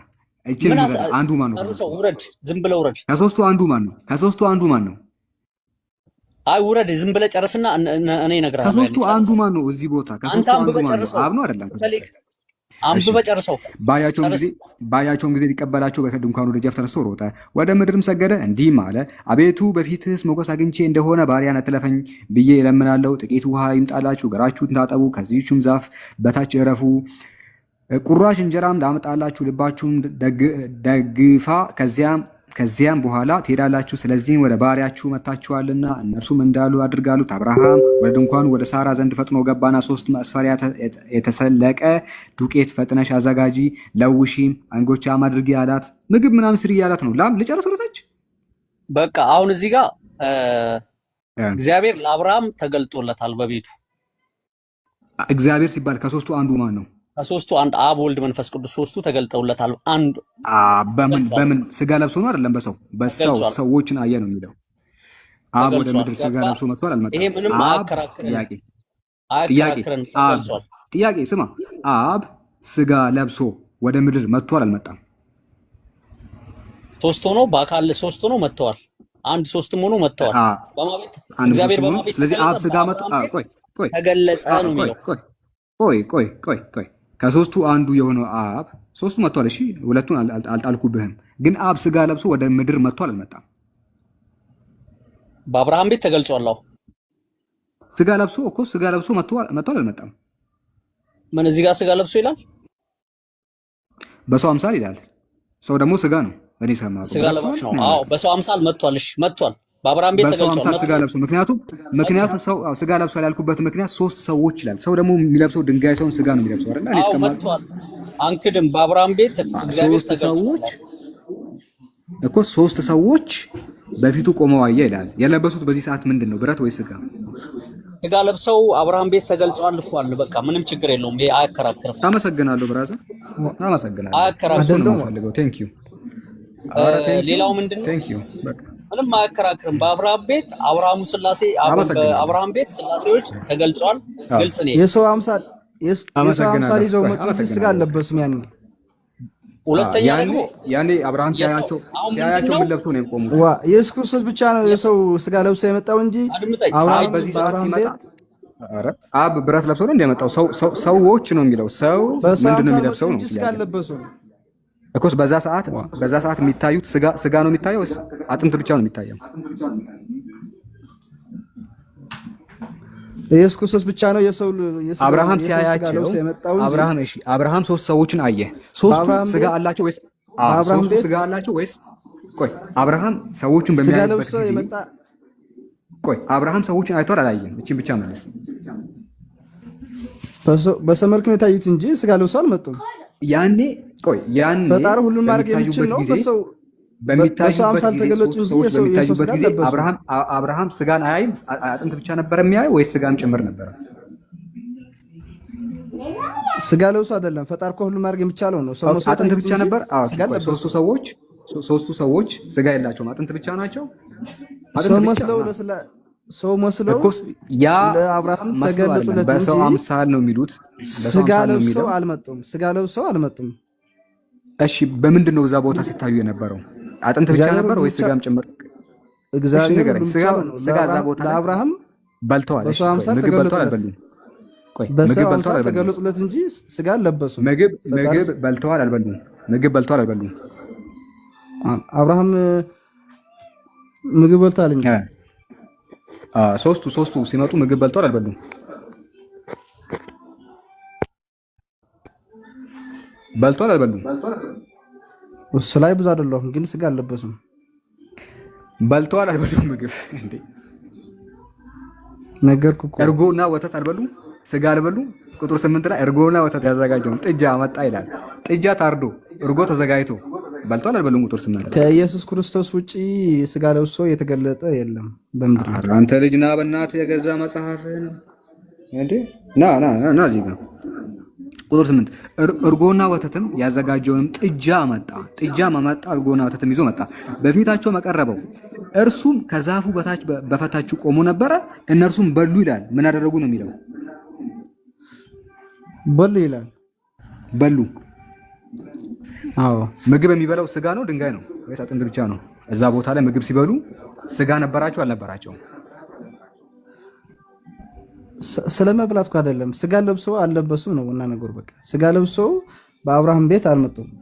እዚህ ቦታ ላይ ምግብ ሲበሉ ስጋ ነበራቸው አልነበራቸውም? እዚህ ቦታ ላይ ምግብ ሲበሉ ከድንግል ማርያም ስጋ ነው። እዚህ ቦታ ላይ ምግብ ሲበሉ ስጋ ነበራቸው አልነበራቸውም? እሱ እኮ ፈጣሪ ነው። ሊበሉ የሚችሉ ላይበሉ ይችላሉ። ሰው መስሎ የሚታይ ይችላሉ። ምንም ፈጣሪ ለፈጣሪ ያለ ሊበሉ ይችላሉ። በሉ ሊበሉ ላይበሉ ይችላሉ ሳይሆን መጽሐፉ ያለው በሉ ነው አይደለ? መጽሐፍ የሚለው በሉ ነው። መጽሐፉ የሚለው በሉ ነው። ምግብ የሚበላው ስጋ ይላል። አንተ ጣጥቃ ትግባ በሉ ይላል። ሰው ምግብ ሲበላ በስጋው ነው የሚበላው ወይስ በአጥንቱ ብቻ ነው የሚበላው? በሉ ይላል። በቃ መጽሐፍ እኮ በሉ ይላል። በልተዋል። ስጋ ነበራቸው አልነበራቸውም? ታዲያ አልነበራቸውም። ስጋ አልለበሱም። ምክንያቱም መጽሐፉ ስጋ ለብሰው መጥቷል አይልም። በሰው አምሳል ታዩ ነው እንጂ መጽሐፍ ሲበሉ ምግብ ሲበሉ ስጋ ለብሰው መጥቷል አይልም። ምግብ ሲበሉ ገብቷል። መጽሐፉ ስጋ ለብሰው ለአብርሃም ታዩ፣ ለአብርሃም ተገለጸለት ምን የለም። አብርሃም ሶስቱን ሰዎች ተቀበለ፣ ቤት አስገባቸው፣ ምግብ አበላቸው። ምግብ አበላቸው። ምግብ በሚበሉበት ጊዜ በጥርሳቸው አኝከው በምላሳቸው አላውሰው በጎሮሮ በኩል አልፎ አይደለም ይሄዳል። ምግብ ሲበሉ እኮ መጽሐፍ የሚለው ነገርኩ እኮ መጽሐፍ የሚለው በሰው አምሳል ለሰው ታዩ ነው የሚለው። በአብርሃም ቤት የተገኙት ሲበሉ እንዴት ነው አምሳል ነው ታዩት እንጂ እንዴት ነው የበሉት? እንዴት ነው ምግቡን የበሉት? እንዴት ነው? ሰላ ይቅርታ አንዴ በእናታችሁ ይሄ ነገር ምንም አይጠቅም እኮ ነው የምታወሩት። አንዴ እና እሺ በቃ ስለዚህ ስጋ ለብሶ ብቻ መምጣት ሳይሆን ጭራሽ ምግብን በልቶ ለአብርሃም ስጋ ለብሶ ለአብርሃም ተገለጸለት የሚል መጽሐፍ አምጣልኛ። እንደዛ ከሆነ ታዲያ በሰው አምሳል መጡና ምግብ በሉ፣ ይሄ ማለት ስጋ ለብሶ ነበር ማለት ነው። አንተ የምትለው ነው እንጂ መጽሐፍ የሚለው ምግብ መብላታቸው ምግብ በሉ ይላል። በሰው አምሳል መጡና ምግብ በሉ ይላል። ስለዚህ ምግብ የበሉት ሰው ሆኖ ነው። ምክንያቱም ለመብላት ምላስ ያስፈልጋል፣ አፍ ያስፈልጋል። እኔ እስከማውቀው ሰው በአፍ ነው የሚበላው አይደለ? በሌላ ቦታ ከተባለ እኔ አላውቅም። በአፍ ነው የሚበላው። ስጋ አልለበሱም። በምንድን ነው ምግብ የበሉት? እሺ ስጋ ለብሰው የመጣው ምግቡን የበሉት ብቻ ነው። በቃ መጽሐፉ ምግብ የበሉት በምንድን ነው? በምናቸው ነው ምግብ የበሉት? አንተ የምትናገረው እኮ ነው እሱ። ወደ ታች ሜርኮ እኔ የሚገዛኝ እኮ መጽሐፍ ነው። ምግብ የበሉት በምናቸው? ኦኬ ግሉኮስ እየተባለ ነው ታች ላይ። ይሄ እንትን ሰው ሲታመም እነዚህ እጅ ላይ ይሰካል መሰለኝ። ይቋጭና ይሄ እዚህ ጋር ይሄን ይመልስ። በግሉኮስ ነው የተሰጣቸው ምግቡ በእንትን መርፌ ወይስ በምንድን ነው? በግሉኮስ ነው ወይስ በምንድን ነው የበሉት ምግቡን? መጽሐፉ የሚለው እኮ በሰው አምሳል ለአብርሃም ተገለጸለት ነው የሚለው እንጂ ምግብ በምንድን ነው የበሉት? ስጋ ለብሰው በአብርሃም ቤት ተገለጸ የሚል የለም ነው የሚለው። ሶስቱ ሰዎች ምግብ በልተዋል፣ ጥጃ በልተዋል፣ ሩጎና አሬራ ምናምን ጠጥተዋል። በምናቸው ነው የበሉት? በልተዋል ይላል። በምን ለፈጣር እኮ ምን ሰው ሆኖ በሰው አምሳል ከመጡ በኋላ በምንድን ነው ሊበሉ? በአፍ ነው በነገራችን ላይ፣ ወይ በአፍ ነው ወይ በግሉኮስ ነው የሚበሉት። ከሁለቱ አንዱ ነው ምረጥ። ፈጣር እኮ ሁሉ ማድረግ የሚችል እኮ ነው። በግሉኮስ በልቶ ሊሆን ይችላል ነው። በልተዋል እንጂ ምን በልተዋል? መጽሐፍ እኮ በልተዋል ይላል እኮስ። በምኑ ነው የበላው? በምን ነው የበላው? በብሉቱዝ በላ ከፈለክ ብሉቱዝ ኦንላይን ላይ ሼር ምናምን አድርጎ እንደዛ ነው የበላው ወይስ በአፉ ነው? ቀላል እኮ ነው። በሰው አምሳል ከመጣ በኋላ ሰው መቼስ በአፉ ነው ሊበላ የሚችለው። ለምንድን ነው እንደ ትልቅ ሰው ማታሰበው? ማይል መጽሐፉ ማይል ከመጽሐፍ ውጭ እንዴት እንደኔ? እሺ በምንድን ነው የበላው ነው? በምን በላ? እቺን ብቻ መልስልኝ። ለምን አትቀይሩትም? ወይ ደግሞ ከሌላ ሰው ጋር አውሩ። በቃ እንትኑን ቀይሩና ሎጂካል ስም ነው ጆ እንጠይቅና እስኪ አንተ አሁን ብዙ ሰዓትን ላይ ነው የጨረስከውና ለሰላት ቆይ መግሪብ እየተሰገደ ነው። እወጣለሁ ለአንድ ጊዜ። ቆይ ትቀጥላለህ። አንድ ጥያቄ ጠይቄ ውጣ። አንድ ጥያቄ ጠይቅ። አንድ ጥያቄ አንድ አይደለም። እስካሁን እኮ 1000 ጥያቄ ነው እየተቀበልን ያለ ነው አይደል? አልተጠየቅክም፣ ምንም አልመለስክም እስካሁን። ኧረ እባክህ እሱን ተው። ያቺ ምንም ምናምን የምትለውን ፖለቲካ አንተዋትና ኖ እኔ ጠይቀህ ከወንድሞች ጋር ኧረ ተረጋጉ። ለአንተ የጠየቅነው ጥያቄ የለም እስካሁን። ጠየቅና ውጣ። ከቅድም ጀምሮ የነበሩ ከእናንተ በፊት የነበሩ 10 ልጆች ጥያቄ እንቀበልም አላልንም ወይ? ከ10 ደቂቃ በኋላ እየተደማመጥን እናውራ። አንዱ ያውራና አንዱ እንደማመጥ፣ የአንዱን እንስማ፣ ከዛ በኋላ ሌላው ያውራ። አንዴ በጣም ብዙ ጥያቄ ቅድም ጀምሮ ሐዲስ ላይ ተጠይቀዋል። አንድ ጥያቄ አይደለም 50 ጥያቄ ተጠይቆ ሁሱ መልሷል። ግማሹን እኔ መልሻለሁ። እሱ የሄደው ሊሰግድ ነው የሄደው። ማን ሁሱ አይደለ? በጣም ብዙ ጥያቄዎች ጠይቃችሁታል። ሊመልስ እየመለሰ ለመስገድ ሄደዋል። አሁንም ቢሆን 50 100 ሺህም ጥያቄ ካላችሁ እንቀበላለን፣ አንቀበልም አላለም። 100 ጥያቄም ካላችሁ 100 ጥያቄ እንቀበላለን። ልስገድና ወይም መለሳለሁ ወይ ከአንድ ወንድሞች ጋር ትቀጥላላችሁ ነው እያልን ያለ ነው። እኛ ነበርን እየጠየቅን ያለ ነው። እኛ ስንጠይቅ አትመልስም። ኦኬ፣ ሰው በምንድን ነው የሚበላው ሲባል እኔ እንጃ ነው የምትለው። አትመልስም፣ በአፍ ነው የሚበላው ሰው። ስለዚህ አዎ እግዚአብሔር ስጋ ለብሶ ምድር ላይ እየመጣ ነበር። ምግብ እየበላ ይመለሳል፣ ወክ ያደርጋል፣ ይመላለሳል። ዘዳግም 23 ምናምን ብትመለከት እኔ ወደ ምድር እመጣለሁ ነው ያለው። ራሱ እግዚአብሔር ይናገራል። ስለዚህ በአጭሩ ይህን ይመስላል ነው። አሁን ልሰግድ ስለሆነ እኔ ከወንድሞች ጋር ትቀጥላላችሁ። እሺ፣ ማን ልቀጥል ይችላል? አሁን እዛው ጥያቄ ላይ ብዙ ጥያቄ አለ። ይመቻል ማሄድ ቆይ ችግር የለውም። ምን ላይ ናቸው? ሳላነጥቡን አስይዘ ብዙ ጥያቄ ጠይቅ ያለው አልመለሱም። ስለዚህ አንድ ጥያቄ ጠይቅና ደብል ስታንዳርድ አድርገህ ተመልሰታለህ። አንድ ጠይቅ ደብል ስታንዳርድ እያንዳንዱ ጥያቄ ሳላ አሁን እኔ እንድመለስልኝ የምፈልገው ይሄ ዮሐንስ ራእይ ላይ ያለው የሚመጣው እግዚአብሔር ነው ያልክበትን እንድመለስልኝ እፈልጋለሁ። ችግር የለውም። ሹክራን ሳላ ማየት ትችላለህ። እንገናኛለን።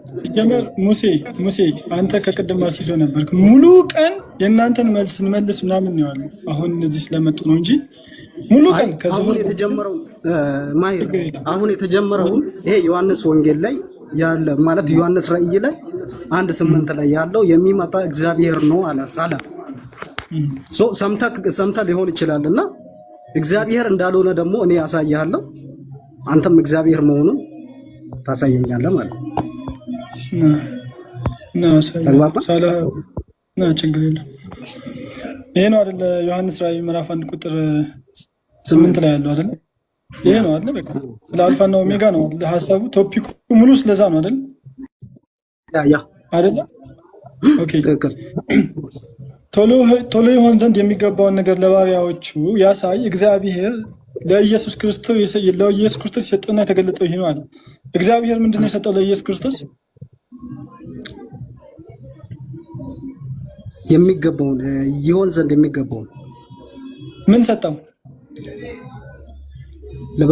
ቆይ አስናብበኝ። ራቅ አድርገው ትንሽ ስልኩ አይታየም። ራቅ አድርገው ማለት ሙሉ እንትን ሆኖ ይገኛል።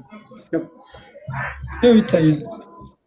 ቶሎ ይሆን ዘንድ የሚገባውን ነገር ለባሪያዎቹ ያሳይ ዘንድ እግዚአብሔር ለኢየሱስ ክርስቶስ እሱን ተግባባን እኮ እሱ ሆኖ 4 ሄድና አንብብልኝ ራስህ። ቆይ አንዴ ተረጋጋሽ። ከዛ በኋላ ቁጥር 2 ላይ ምን አለ? እርሱም ለእግዚአብሔር ቃልና አለ። ለማን ቃል ነው ያለው? ለእግዚአብሔር ቃልና ለእግዚአብሔር ቃል። ኢየሱስ ክርስቶስ ከእግዚአብሔር የተቀበለው ምንድነው? ቃል ነው አይደለ? ያ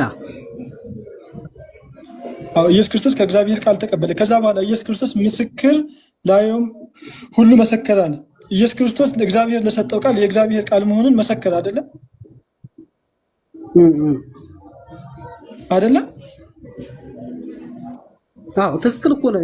ነው አይደለም? እየገባኝ ነው። ከዛ ዘመኑ ቀርቧልና የሚያነበውን የትንቢት ቃል የሚሰሙትና በውስጡ የተጻፈውን የሚጠብቁት ብፁዓን ናቸው። የትኛውን ቃል ነው የሚጠብቁት? አልኩ እኮ መልእክት አለ እዚህ ጋር 3% ነው አለው አለ አይደለ?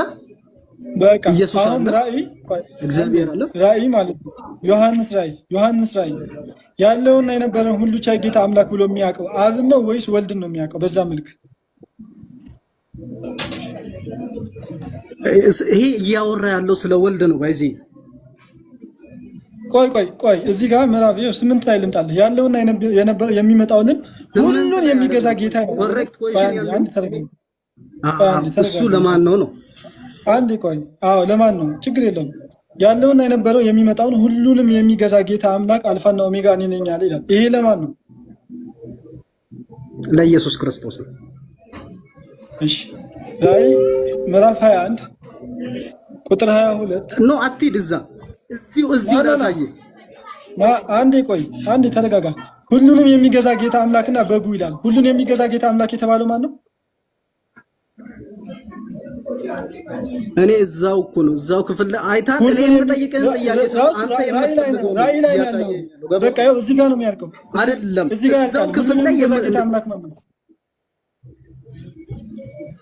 ለምን አራት ሁሉን የሚገዛ ጌታ አምላክ ነው ቆይ እንመጣለን ሁሉን የሚገዛ ጌታ አምላክ ነው ይሄንን ተርጉምልን እባክህ ኢየሱስ ክርስቶስ ነው በጉስ ማን ነው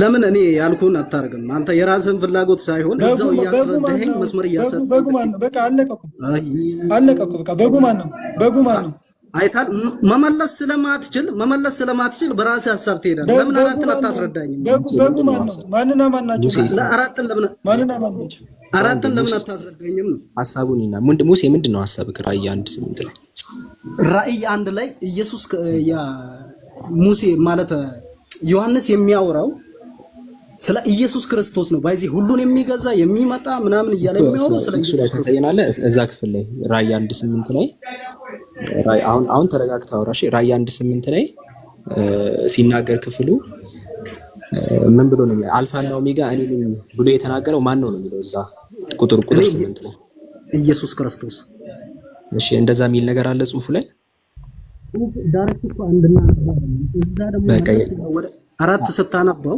ኢየሱስ ክርስቶስ እንደሆነ ቁጭ ያደርጋል ቆይ ተረጋጋ እንዴ ቁጥር 8 ላይ ኢየሱስ የሚል የለም ተናጋሪ ምንድነው የሚለው ያለውና የነበረው የሚመጣው ሁሉን የሚገዛ ጌታ አምላክ አልፋና ኦሜጋ እኔ ነኝ ይላል አልፋና ኦሜጋ እኔ ነኝ ይላል ማን ነው የሚለው ሁሉን የሚገዛ ጌታ አምላክ ሪፖርትድ ስፒች ነው ለምሳሌ የቤቱ ባለቤት እኔ ነኝ ይላል ከተባለ የቤቱ ባለቤት የሚለው ነው ሳብጀክቱን ይዞ የመጣው ይሄ ስሙን ሳትጠቅስ የምትጠቅስበት መንገድ ነው እዚህ ጋር የሚናገር ያለውና የነበረው የሚመጣው ሁሉን የሚገዛ ጌታ አምላክ አልፋና ኦሜጋ እኔ ነኝ ይላል ማ ሁሉን የሚገዛ ጌታ አምላክ ስለዚህ ስም ስላልተጠቀሰ ይሄ ሁለቱን ተርሞች ይዘን እንጠቀም ምክንያቱም ለምሳሌ የቤቱ ባለቤት እኔ ነኝ ይላል ከተባለ ማን ነው የቤቱ ባለቤት ብለህ ነው የምታየው እዚህም ጋር ሁሉን የሚገዛ ጌታ አምላክ አልፋና ኦሜጋ እኔ ነኝ ይላል ነው ያለን ዮሐንስ ማን ነው ስንለው ሁሉን የሚገዛ ጌታ አምላክ ዜርፎር ሁሉን የሚገዛ ጌታ አምላክ ማን ነው ብለን የምንፈልገው ስም አልተጠቀሰም አብም ነው አይልም እዚህ ጋር